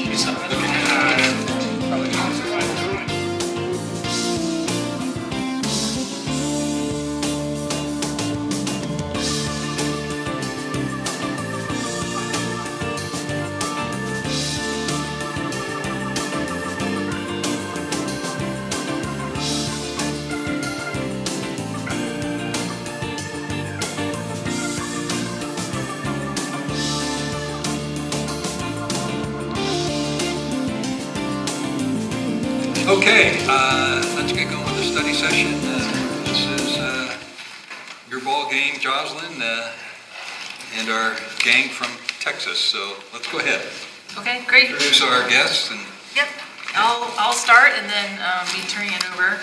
First, introduce our guests with me this evening, Gary Mitchell and Mary Dang from Kenyon Keys Collaborative, and you all know Kathleen Osher as our city's special project manager. So we're all involved in the project. We've got a brief presentation for you this evening and then hope to dive into conversation and discussion. Just quickly for setting the context, as you recall, earlier this year in April, City Council, in their retreat of what were their priorities and their strategic imperatives moving forward, as you know, creating a vision through to updating our comprehensive plan was one of those strategic imperatives, so that's what we're here to talk about this evening, the vision draft, if you will. And also remember, they really wanted us to focus on three pieces, if you will. Community engagement and really making sure that was a robust process from vision all the way through to the comp plan, establishing partnerships with community members along the way, and then the other one about making sure we're setting up these plans moving forward to work through to implementation.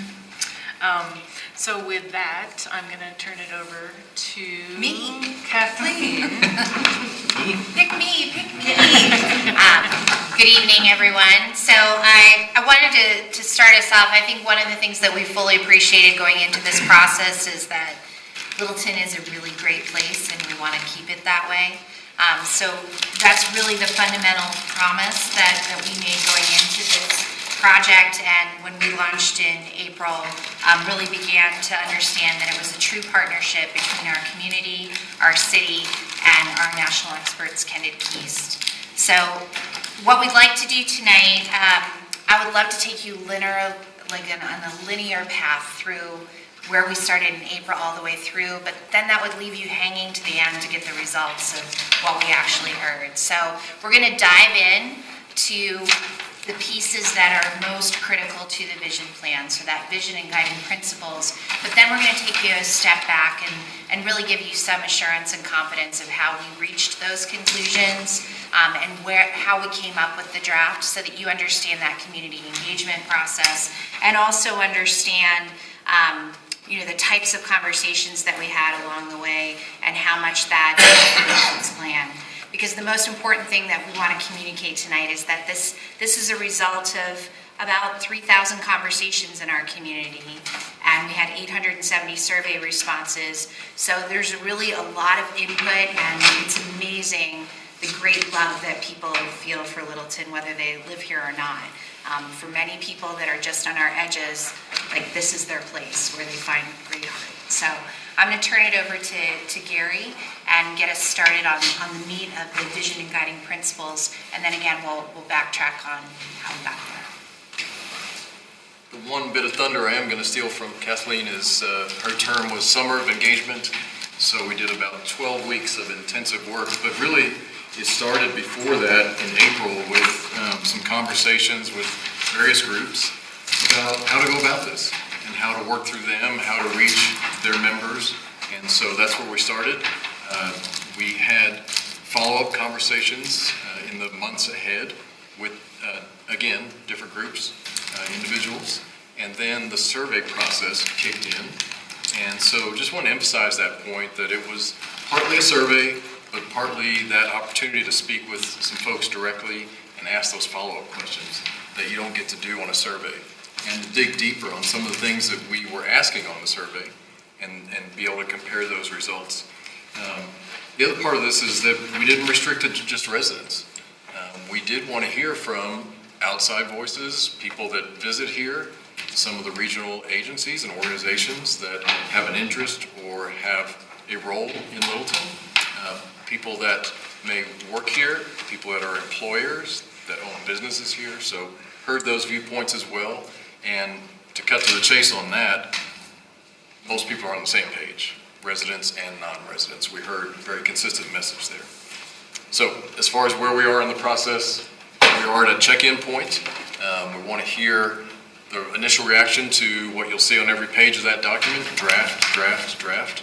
So, but we are working toward the next couple of months being able to go to council in December before the holidays and make our final report at that time. So just a reminder of a vision statement, what it's about. It is a very broad statement of where you see your community being in the future. And you're going to hear a number of analogies tonight. This is the funnel analogy. We start out at this very broad level, hear all kinds of input, look at previous work that's been done in the community, the issues that arose in the past, what's on people's minds today, where they're the same, where they've evolved.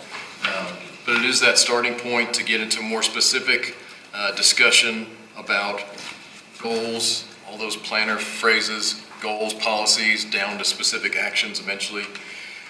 I don't know if I spoke about it with this group, but I did mention to council at the beginning the idea of a vision statement versus a mission statement, because that comes up frequently in these conversations.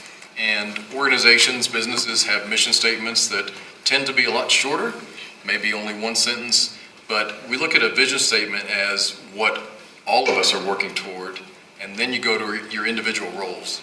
Public Works Department has a mission underneath an overall vision. Nonprofits in your community that are trying to do certain things, the faith community, businesses. So all those players that may have their individual missions, but how does it fit?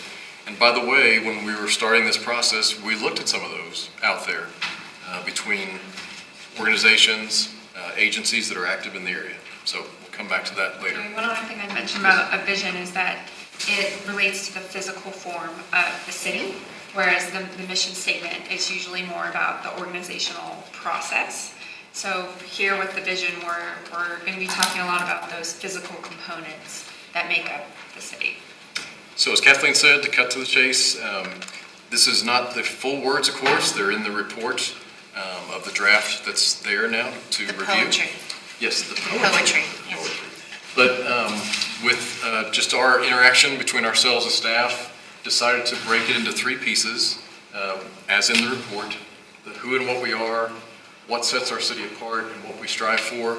And what, if there's anything that I take away from where we are at this point, in some communities we work with where it's very much a growing, maybe an edge community that's on the edge of metro growth, there's a lot of things on that list that aren't here today.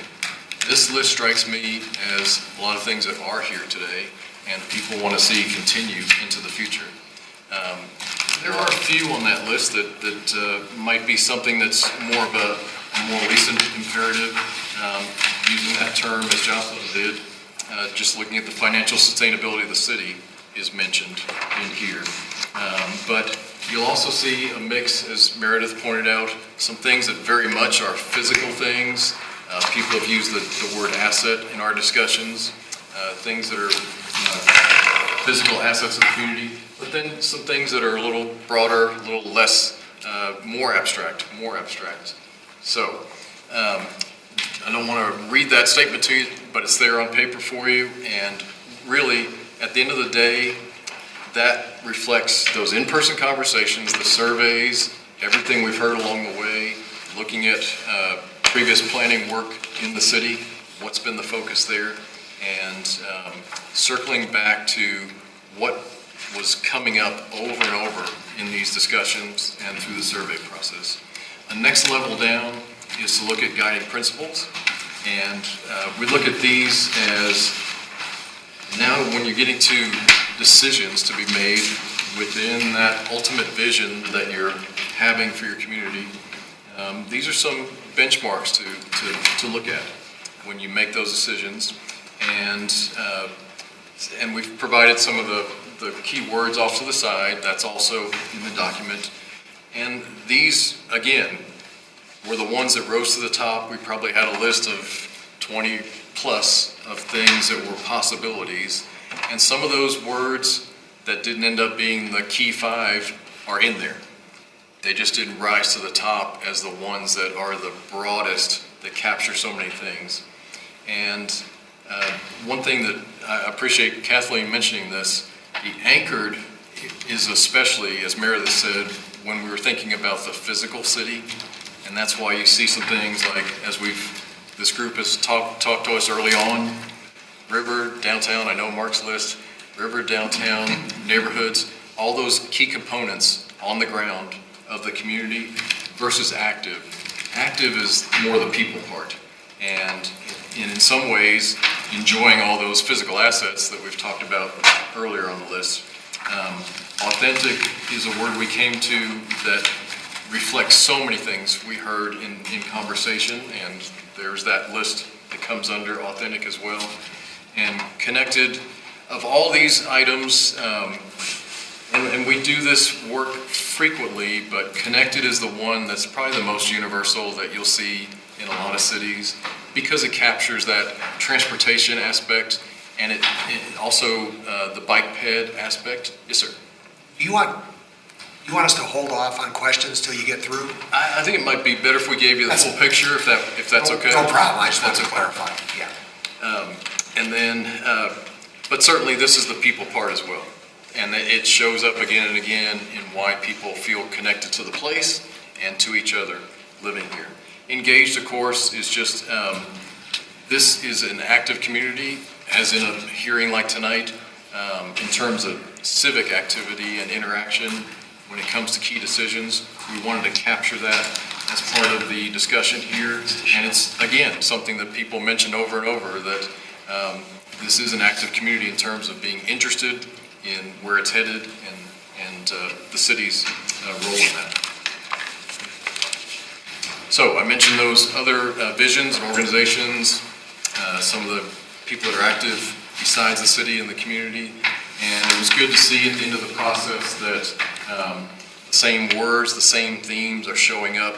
That's what we're often looking for, is everybody heading in the same direction generally before we break off into our own roles of each of these organizations plus the city. As we expected, and as usually happens in these processes, some things that are mentioned over and over and over rise to the top of the list. So when we ask people about certainly what they value the most about Littleton, but things that are priorities for them as we take those next steps to more detailed planning, comprehensive plan, transportation planning, that is the list that rose to the top, constantly mentioned. And you'll see these, again, physical things or concrete things tie back to the things that people said over and over, why they value living here or visiting here as a non-resident. On the other side of the ledger, some things that came up, again, repeatedly when we asked people, as you think about the next several decades, what's on your short list that we need to focus on in the comprehensive plan and in the transportation plan going forward. And as we've discussed, hopefully no surprises on this list. That was part of this process, was to validate that we continue to focus on the right things. And again, it was interesting to compare resident and non-resident views on some of these. So, no matter where we work, I guarantee you, the first thing that people say is, I love the small town feel in this town. And that is from communities of 1,000 people to hundreds of thousands of people. And so it's interesting to have those in-person conversations and say, why? What is it? And in those larger cities, one thing that struck me over the weekend in preparing for today, and since we put the document together, is in some of those other places, it's the people part. It's the community events, the parades, being family friendly, those kind of words. That's what kind of registers in those other places. There's a lot more things on here that are physical things or a combination of things that this is why, and I kind of look at this as the average person uses that phrase as a catch-all for a lot of things. And so that's why through our in-person conversations, we have the chance to dig down. And we always hear, well, what is that? What does that mean? And what do we do about it? How do we reinforce it? So that's what we're trying to capture on this page of the report, and with some of these themes, calling them out. And once again, these are embedded, hopefully, in the vision statement and in those guiding principles. So, as we did our listening, had our discussions, conversations, some things that struck us, and we expect this because we see this in other work, is when we had that list of priorities or shared values, things that people are focused on about their community, that short list comes up, but people are coming at it from different directions. And in some cases, it was one person, and you could hear the mental calculation of, well, I'm here, but I'm thinking about this also. So this was kind of a connect the dots exercise for us, because this is a variety of conversations that kind of added up to one theme, which we'll share in a moment. But so we use the two sides of the coin analogy. And as an example, people have talked about that they appreciate that people have lived in Littleton for a long time in some cases. There's a stability here, and that certainly comes up when people talk about ownership versus rental, things like that. But also when people are planning to live here for a long time or are in their retirement years, there is an interest in maintaining good property values. So as you see on each of these, we have kind of the other side of the coin. Because people also said, well, we want a stable community, but we've got to have some younger families coming in to support the schools, to keep our neighborhoods fresh and have kids on the street, enjoying the parks, all these things that people raise. So it's kind of that push-pull on each side. Of course, this is a region-wide issue of home affordability and the housing market, but sure, those of us who own a home want to have a good value and not have too high taxes, but on the other side of the coin, can people afford to move into the community? The one that always stands out, and we did talk to some folks who grew up here and are thinking about their future, can kids who grew up here live here long-term if they want to? So you can see the rest of the list, but one example of kind of the two sides of the coins discussion. How this came together is, even though people are on those two different sides, or even an individual thinking about both sides, this is what it came down to for us, because people said this word numerous times, is they want Littleton to continue to be a welcoming community or find ways to be more welcoming. And again, as we go through each of these aspects of the report, the presentation, I hope what you see is all these themes are coming back to the guiding principles, the vision. Those themes are embedded there. But even under a broad category like that, these are the things that people mentioned. What makes this a welcoming community? So whether it's from schools to parks to all those pieces. So this is an analogy, and Kathleen reminded me that in a lot of our early presentations back June, July timeframe, and this was yours, the filtration system. Trying to describe to people, we're getting all this input from various sources, plus looking at documents, talking to people, looking at data, what's going on in the region. So all those background pieces at the top, putting that into a filtration system, what comes out? The vision, guiding principles certainly, but some of this other discussion. And so that was how we went about this process of the last 6 months or so. And then we've plugged in those 5 guiding principles.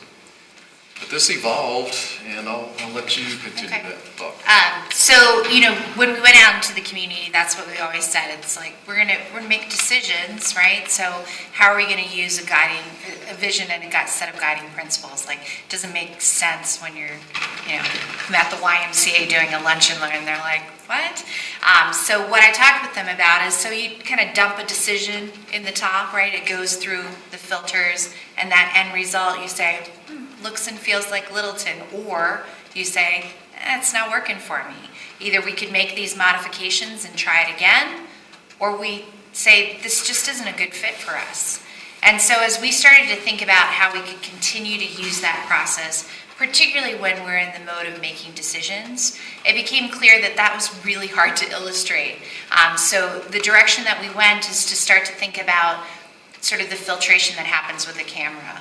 And so really understanding that those guiding principles become 5 filters that we can only stay in focus if we really deliver on and honor all 5 of those, which it's been interesting to try and walk people through. So we've had an opportunity over the weekend to be at 3 community events. So, out visible to thousands, but had hundreds of conversations. And this analogy of the camera made sense to a lot of people. The idea of Littleton wanting to stay focused and in focus, and that if you only have 3 out of 5 guiding principles, you're kind of a little blurry, and that you really need all 5 to achieve that focus.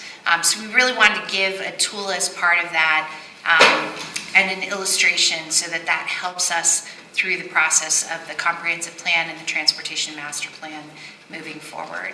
And so we're looking for as much input as we can get when we're in this draft stage to really understand, is that resonating? So at first blush, what I heard on Saturday was, oh, cool, I like that. So I was just going to mention too, as part of the filtering again, that middle box there, which goes back to the 2 sides of the coin discussion.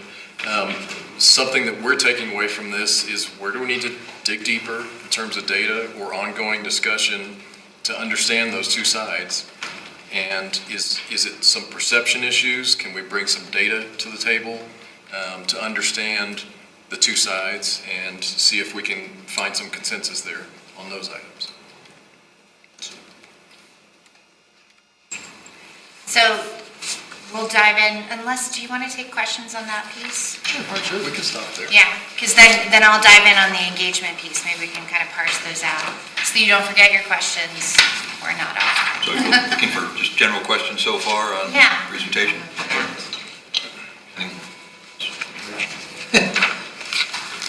Raise your hand first, go.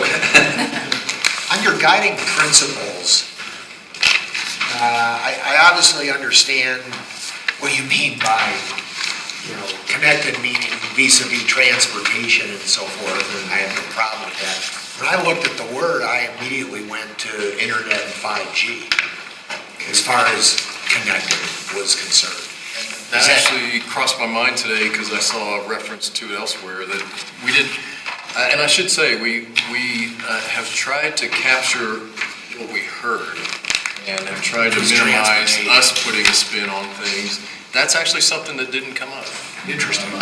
Which, and Meredith can correct me on that, I don't remember anybody mentioning that, where in some communities that are building new office parks and business complexes, that's very much in the discussion. And anecdotally, so on Saturday, a couple of ladies that were at the craft fair, and one lives in Centennial, one lives in Littleton, and she said, oh yeah, Connected, it's like, you know, the whole fiber, like Centennial's doing a bunch of work on that. And I said, well, it means a little different here in Littleton, but you know, that there was somebody that kind of took it to that place too. So Well, we'll yeah, continue to keep listening on that front for sure. Yeah, I mean, maybe that's an issue, or maybe, I don't know if a different word in there would hone in more on what your focal point is. I'd throw that out, leave it to you guys. Yeah, I was going to say, even if it hasn't come up in this vision phase, we would bring it to the discussion in the comprehensive plan. Okay. No, which I think is fair, right? I mean, you know, they haven't rolled 5G out yet, but who knows what that's going to do. I suppose that'll be the next, big thing in terms of everybody getting cell phones. So it'd be nice to get 5G capabilities before, Inglewood. Just saying. Yeah. You seem to be always be in competition with Inglewood. Okay, Highlands Ranch then. I think the word connected is good just for that reason, because it means different things to different people. To me, the first thing I think of when I hear connected is trails and parks. And I know Governor Hickenlooper is really into that, beautiful Colorado, and he's dedicated in the last couple of days a new trail up at Staunton State Park that connects to some other trails. And, so that's the first thing I think of, but the second thing I think of is connected people. And then I guess the third thing would be, how's my service here?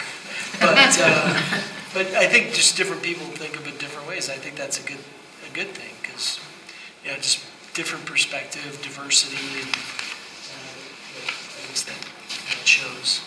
And I don't think it really came all the way through the filter, but a lot of people talked about location too. That what a great location this is to go various directions. So I think that's later in the document, maybe not in the guiding principles.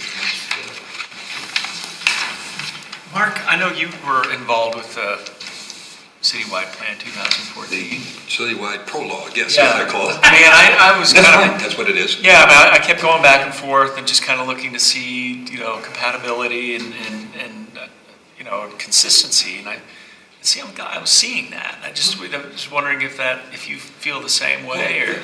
I always thought that, in the beginning of this process, the council was looking to kind of throw it away and start fresh, and it was like me and we had a breakfast meeting, and three of us that were involved got up and said, no. To me, 95% of that prologue that I call it is valid today, very much so, and it's been picked up by this. Mm-hmm. Good. Yeah, that's kind of what I was seeing that too. Just was curious if you were feeling the same way. So. Mark, if I could ask, have you seen anything that's not there from 20? I'd have to look, we had to go through a lot of reading this weekend. I didn't do a line-by-line comparison. If you want to make my full-time job and pay me, I'll switch careers. I'll be looking at that. No, I see really good stuff coming out of what you've done here. We'll get other comments here. Yeah, it's not so much a question, but I really appreciate the effort put into trying to define small town feel and community, because that's something that I've seen in almost every planning document is we're a small town community with world-class character. And being able to define that a little more in more granular fashion, I think is great. And really to feed into more detailed planning, what can we do about it? How do you preserve it, or how do you enhance it? And that's the two sides of the coin. There are certainly some of the concerns are about risks or things that are threatening that small town feel. Really like that you used anchored. That's a kind of a different description that I've seen in all the plans that we've looked at all these years, and very defining of Littleton. I think I really like that, and I like authentic. This past weekend, my I had my brother and his wife right here, and we were downtown and doing all those things, and they're from Oklahoma, so they're all super friendly there, right? They're just saying, Littleton is so friendly, and people are so down to earth, and, you know, so I think that authentic is a really good description as well. So I think you hit the mark on the principles, as far as I can tell. I do have a question about, I'm curious about contentious local politics.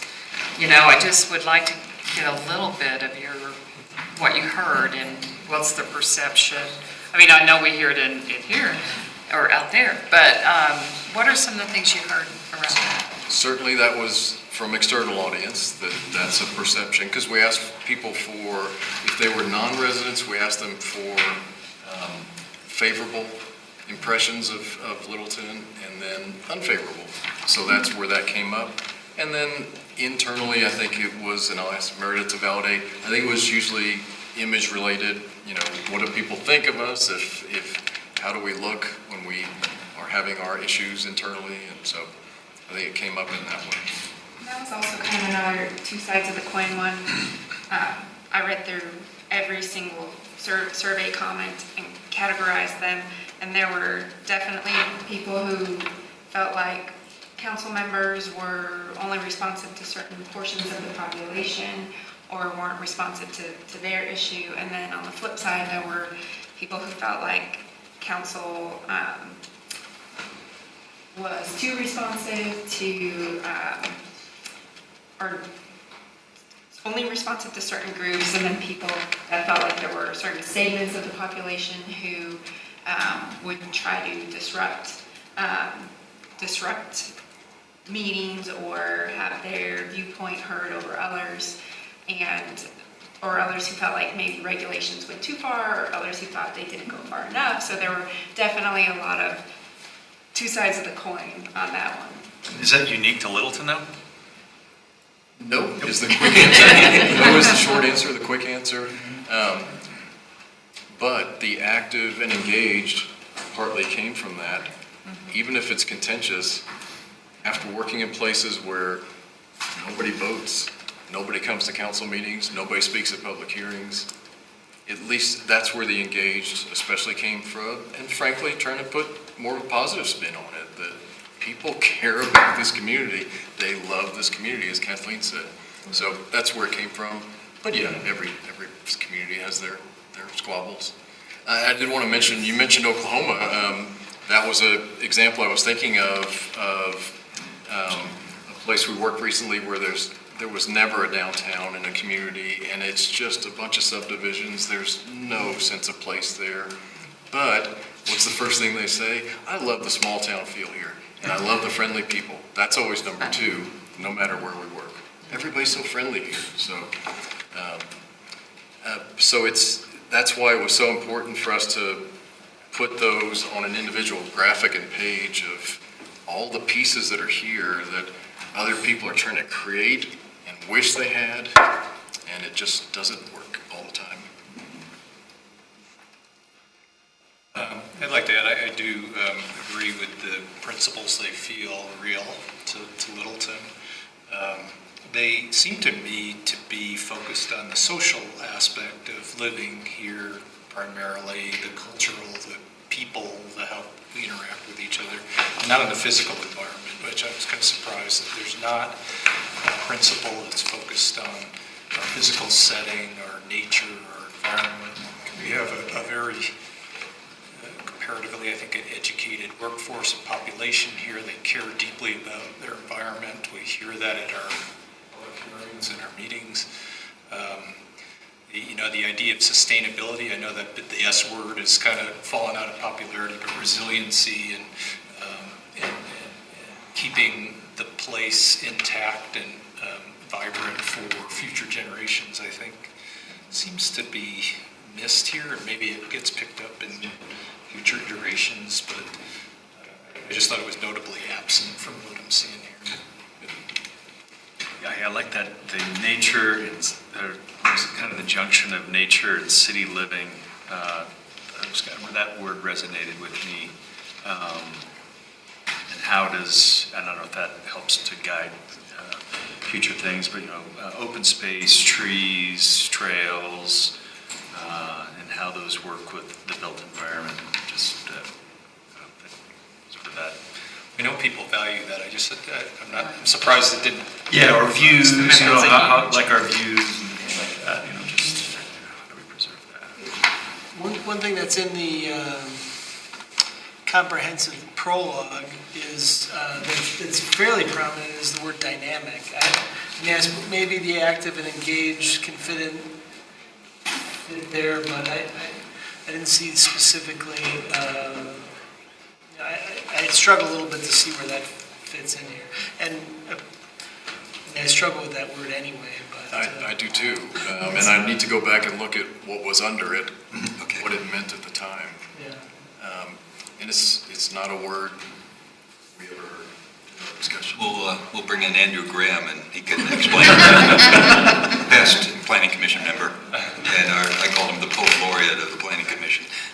Right, we did try to use the language that we heard in our conversations rather than putting our spin or our words on it. And the word dynamic itself wasn't one that we heard a lot, as opposed to vibrant or friendly or welcoming or the other words that you see.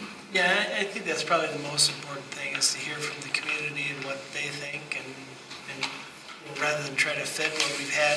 I mean, I think that word dynamic has been batted around for 15 years in that document, one way or another, so.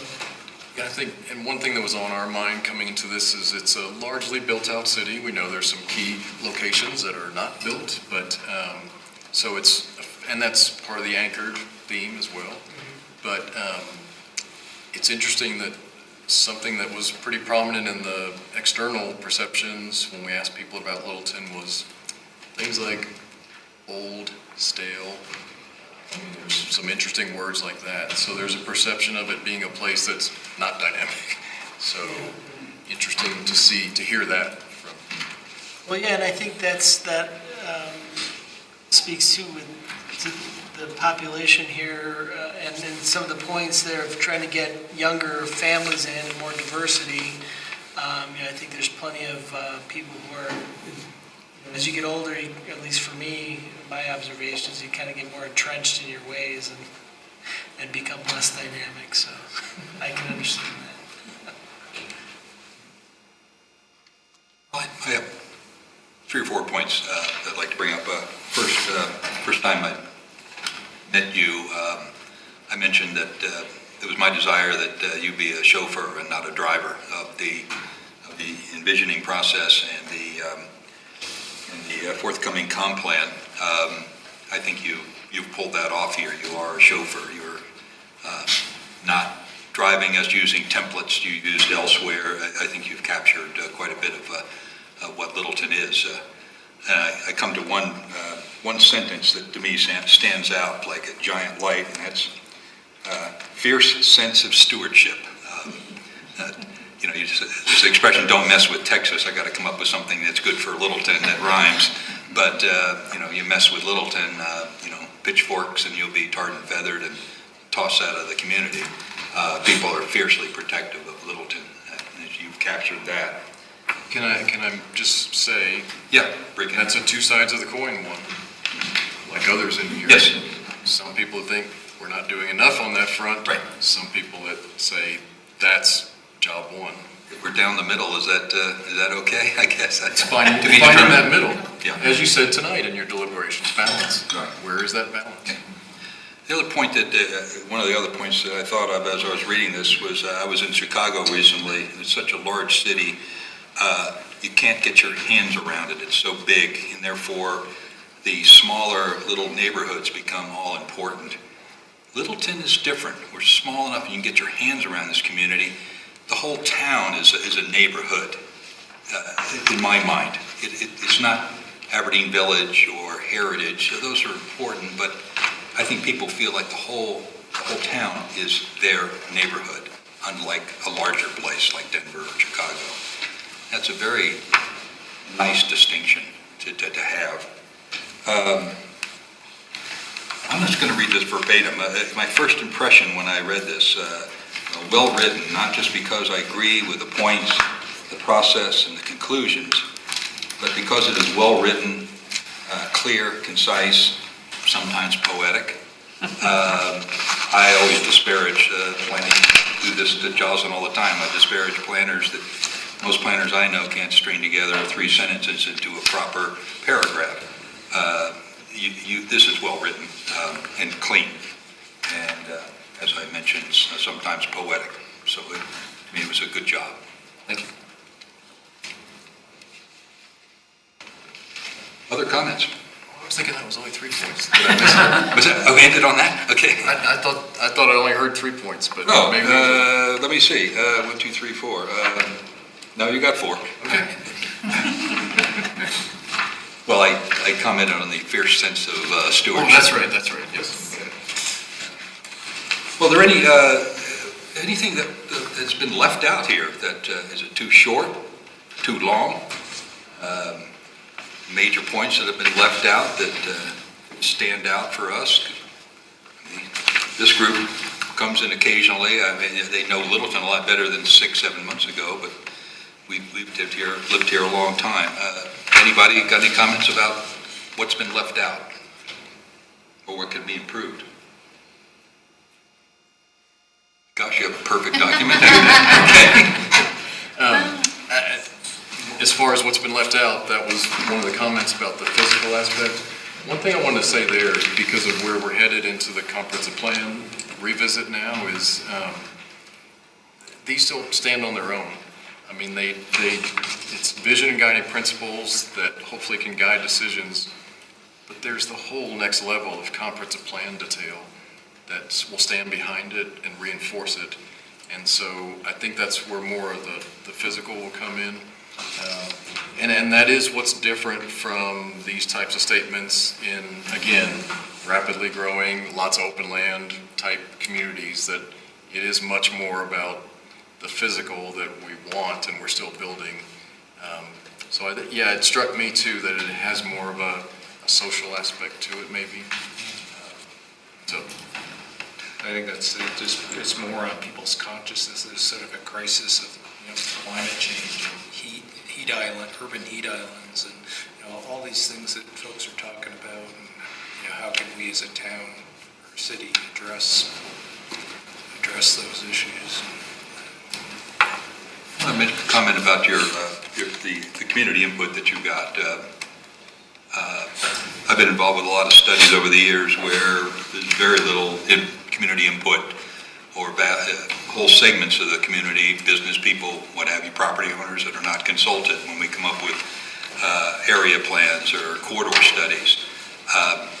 You have gone beyond the call of duty here.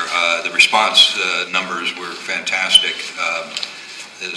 It's too bad that the 25 and younger weren't better represented. I think you need to lay siege to the high school and the junior high schools, and maybe get them all together in the auditorium, and followed up by a basketball game to get them and get their input. But that was partly the 12 weeks of summer theme. We know that that's a next step going forward. The only thing I want to clarify in your comment, Mark, is it wasn't us. It was staff. Staff, as Jocelyn said, at the direction, command of council, to make this a robust engagement process. Perfect segue. That's the next part. But that was really a staff-led effort, and we rode the wave. Well, we get comments all the time about it. I wasn't consulted. I didn't know anything about it, and sometimes that is those comments are they have merit. This process, I don't think there's anybody could say that they didn't have a chance to input. They didn't know anything about it. They weren't heard. Which brings up my next point. You must have whole trunkfuls of raw data. You're maybe the gatekeeper of the data. What happens to that raw data? Is it ever published raw, or do you keep it in the vaults? It's in the electronic trunk because it's in spreadsheet form and notes. It's pretty raw in places, literally. I mean, and that's always a concern when we do survey processes, open-ended questions.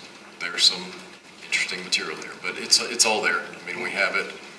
It's been sorted, resorted, filed, color-coded in all kinds of ways, so. Would you feel that you've come to know Littleton a little bit, reasonably well? Or do you still feel like there's some points where it's like, what's going on in this community? Dented the surface. Because we knew, I may have used the word validate, we knew coming in that it was likely to be here at the end, and it's there. It was validated. So it's digging deeper on the physical part, as it has been mentioned. That's where, we're still up here at the top of the funnel. There's a lot more to go on the physical side of the community. And, the promise from the beginning that this would be community-driven and community-led, and so that was really how we structured the engagement, and tried to measure everything so that you have a great amount of confidence in both the awareness building, because I'll be the first to say that it is so important for us through this process to build these long-term relationships, right? Doing a vision and guiding principles, getting the type of input, having the conversations that we had with people is easy compared to some of the conversations and decision-making processes we'll have to go through next year with a comprehensive plan and a transportation master plan. So really creating a foundation of better relationships, not only with partners across the city, of all shapes and sizes and kinds, but also with the community as a whole. And so that process, you can kind of see some of the numbers just in terms of some incredible partnerships with organizations of getting Envision included in their newsletters, creating that awareness and visibility. I think one of the most powerful things that we did was send a postcard to every mailing address in the city. It was a great reminder, and it dropped right at the point in time. It was 2 weeks after we were front page news in the Littleton Report. So we built a lot of momentum, and we just kept hammering it. I know Meredith and Gary, who were here in July, we spent an hour over at Bemis Library. We saw 120 people, lots of young families, and I would say about 70% of them said, "Oh yeah, I know, I already did the survey, but I'll take a snack." Yes, thank you. So this is how you make friends in the community, right? You bring snacks. One of the most powerful things in here is the use of the GIS to show the pinpoints of where these surveys. When this started, I was like, are you going to use the GIS and kind of show that we got input from every part of the city? Because I think that's where you really can be subject to criticism of not doing a thorough job that may or may not be really valid, but this really kind of puts it to sleep. It's there. And that is the incredible work of our fellow staff member here at the city, because we saw that as a huge opportunity to plot those out on a map. And the other piece that gets to where we could have had a 50-page report, because what you essentially can do is all of those data points can start to tell a story. So where you see themes pop up, you can see where that's happening. From the get-go, asking for that address, we were able to take kind of a pause at a point in time where we had about 200 surveys and sort of see, like, are we getting a good sprinkling? Do we have any holes? Do we need to focus on certain community events or certain parts of the community to make sure that we're hearing from that? And we were already trending that way, that we were getting a good sprinkling across the city. And then we just kept checking and making sure that we were going to see that distribution. And then at the conclusion, looking, both on age distribution, which we really didn't design a survey for under 18, so that didn't come as any great surprise to us. I mean, we had a few civically minded middle schoolers that were like, "I'll take the survey," and I was like, "I would love to have your input." And the meet greet needs were probably the best way to kind of identify with them. But just seeing that, and then also some of the other demographic measures, that it hit the mark in terms of being very representative of the community. I'm really surprised this demographic that under 18s, 22%. It's the actual population. That's I never would have anticipated it was that high. Think of the vandalism in a couple more years. Yeah, it was, on Saturday when I was at the craft fair, someone did say, well, I'm afraid that you didn't really hear from people of my age. And I said, well, I don't know, let's look. And she's like, oh, wow, we're actually overrepresented. I was like, how old are you? So just so I was like, I kind of know where you are. And I think the other point to that too, just to thank you all about, we've been doing some other projects planning related, and so it is building upon what we've learned and how do we really improve upon that so that it's not just input, but it's also connected to data so that it really does tell that story and start shaping, because that will become important, especially as we work towards the comp plan and having some more of those detailed conversations. So, it's really exciting, and this is just, we're very excited about the process to date for sure on all of these, the engagement piece. Right. And the engagement plan that we pulled together, it did talk about being transparent, and the one thing that the intention behind that is that you can easily see where your input shows up in this plan. So it was really important to work with partners that were using the words that we were actually hearing, either through the surveys or through conversations, because I think that's one of the hardest pieces when you're doing work like this, is that there's an incredible expertise that exists among our citizens and in our community. So it's how you take that expertise and sort of translate it into this document and not get lost in between, like, well, that's not what I said, or that doesn't sound like me, that you use plannerese or other types of words. So I think it was really important for us to kind of create a process that not only delivered a great degree of confidence, that it was very representative and a broad community input. So. Of course, it's not over, right? So 12 weeks of summer, and now we're back out in the community. So we were at 3 events on Saturday. We'll be out again next Saturday, the following Saturday, the following Sunday.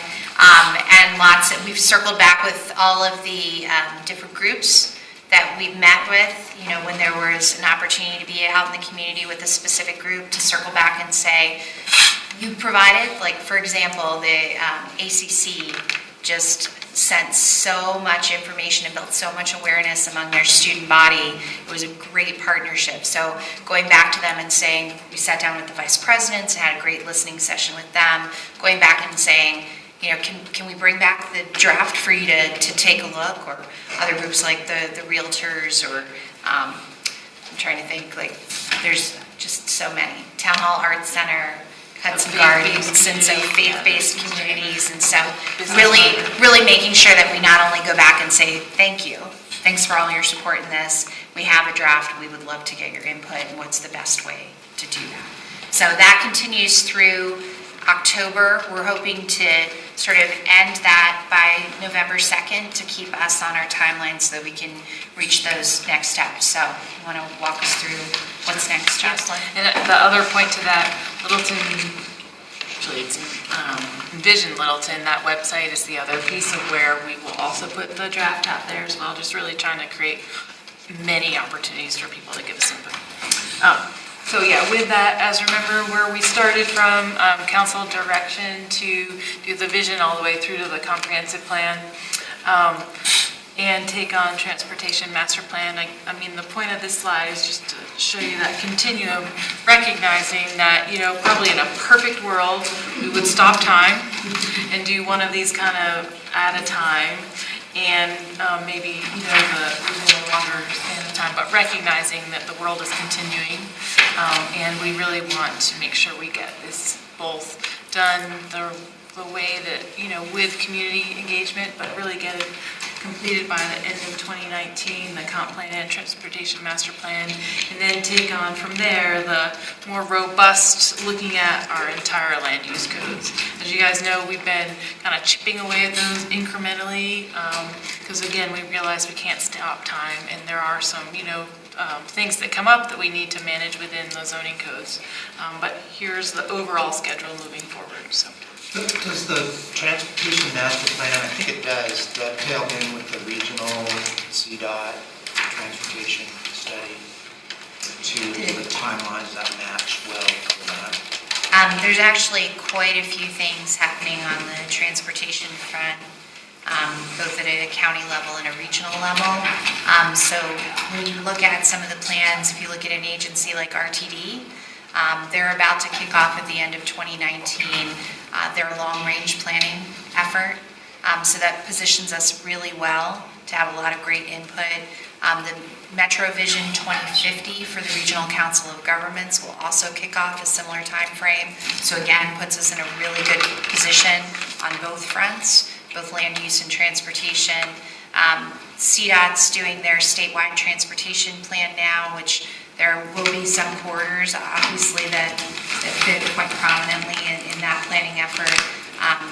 And then they do a statewide transit plan as well, which hasn't started yet and probably won't have as much influence here in Littleton. But there are a lot of things that are underway, and so we're really, we couldn't be better timed, is the reality of doing this work, even though it is a very aggressive timeline. So, and I think that's a perfect segue for 2019, because we wanted to communicate something about the next steps with that piece. I would say that, you know, we're not the first to try and tackle doing a land use and comprehensive plan and transportation master plan at the same time. So we do have a few communities, particularly here in the region, that have gone before us. So we've been able to sit down with them and talk through their process. And really, I am not above borrowing good ideas, right? Borrowing. So I think that we've been able to really understand where there are opportunities to create a fully integrated product at the end, but also a fully integrated process. I think one of the things we're most cognizant of is that you can end up in a position where your community is just worn out, right? Like too much conversation, too many moving parts, too many moving pieces. So as much as we can consolidate that and have a more holistic conversation, we know that's going to suit our community better, and we know that because we've spent all summer hanging out at events with them. So we really understand the power of that. We're so super close to picking a consultant for the Transportation Master Plan. So we're looking at an opportunity then where we become a very closely knit team, like spending lots and lots of time together, right? So Kendra Keys, that Transportation Master Plan consultant, and then city staff, particularly the Departments of Community Development and Public Works.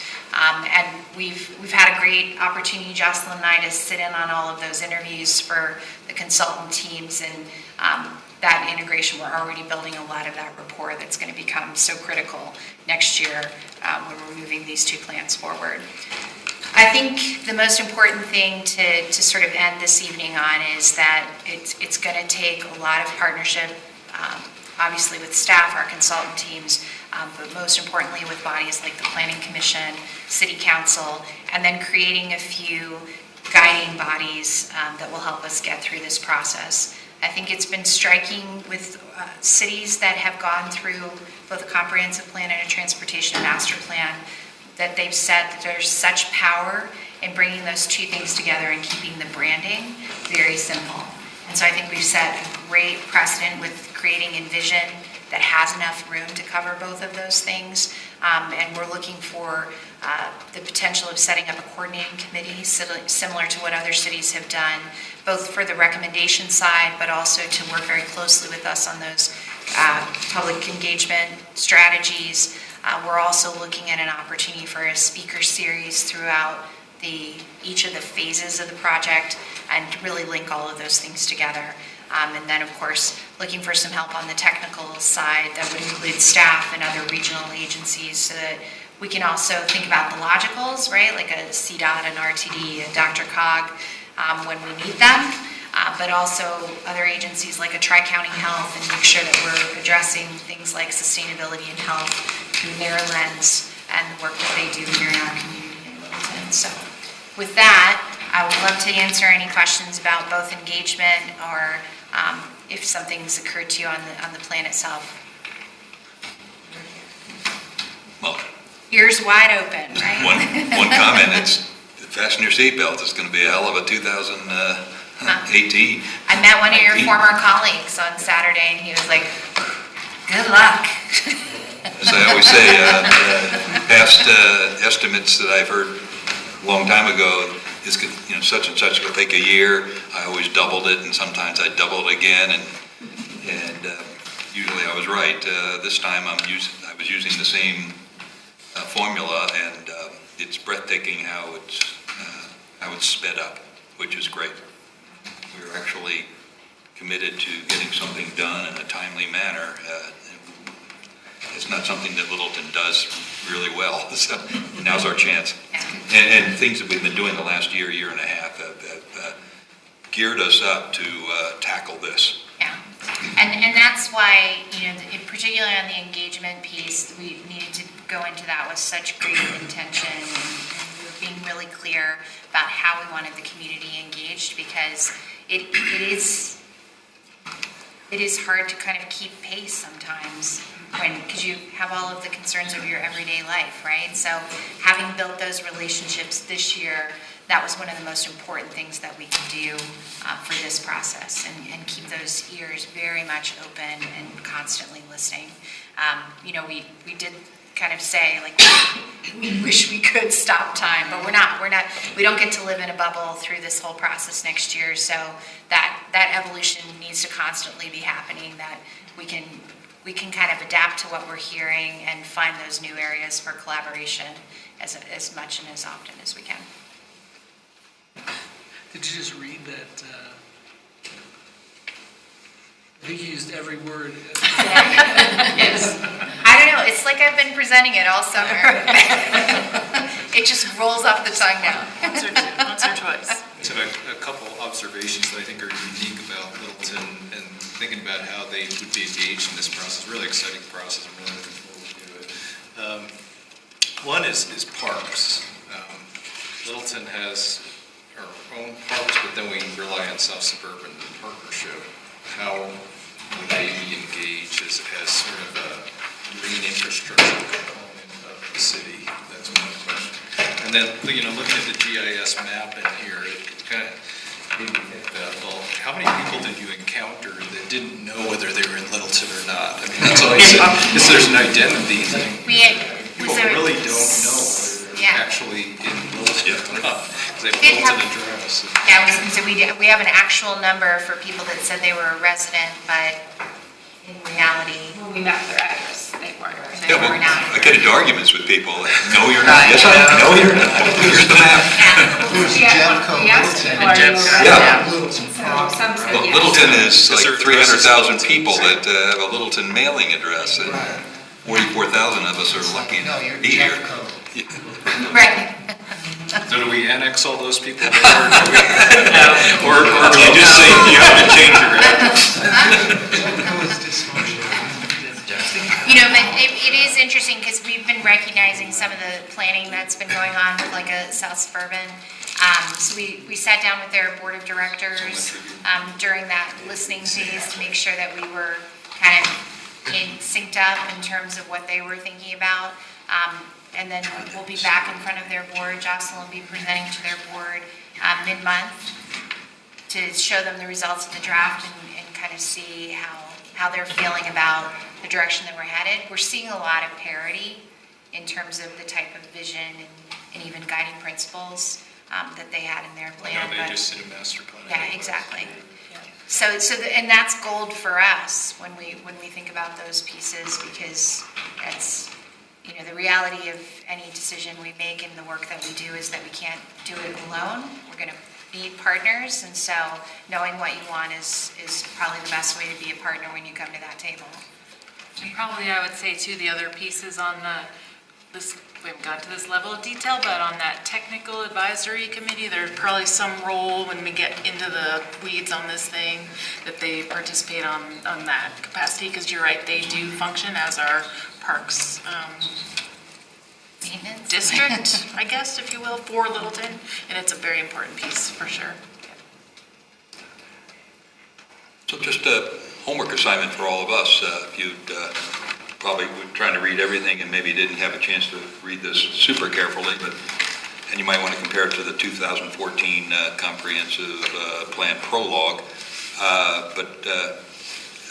I assume we can just keep funneling comments through Jocelyn or to you. Yeah. How do you want to work this? Easy email address, Kathleen Osher, so K. Osher spells kosher, at littletongov.org. Send them on. We also have a comment form up on the envisionlittleton.org. So that's, how we're inviting people when they come to the plan online to offer those comments through that comment form. Or come and see us at an event. And we do have that deadline in early November, because recognize the next piece is there is a joint work study session with Planning Commission and City Council, like mid-November, I can't remember the exact date off the top of my head, to review once we hear all those comments on the draft, you guys get to work through, here's the final draft. And then it would move forward to you for formal recommendation and for them, for council for adoption by the end of the year. And the last piece that I would say is when we've been out in the community, like we've been recognizing that oftentimes decisions are going to be tough. So we've been asking people what's the most important thing that we remember on how we treat each other in that process. So I would love each and every one of your votes in the back of the room. Your choices are be neighborly, be open-minded, be compassionate, empathize, or listen. I know, you want them all, but you'll have to pick one. There's a crystal of each color, and then you can just drop it in the jar. But I would love to have your vote, too. All of them are important, it's just which one is the priority. Most important. It's interesting, causes a lot of conversation. Smile when someone cuts you off isn't one of them? It's interesting, if you're below the age of 12, the most common answer is listen. I was like, you must have a very good teacher. Open up those ears. But do they? I don't know, they ran away after they got the dum-dum. That's it then, I suppose? Yeah. Thank you. That was Yeah, thank you. very interesting.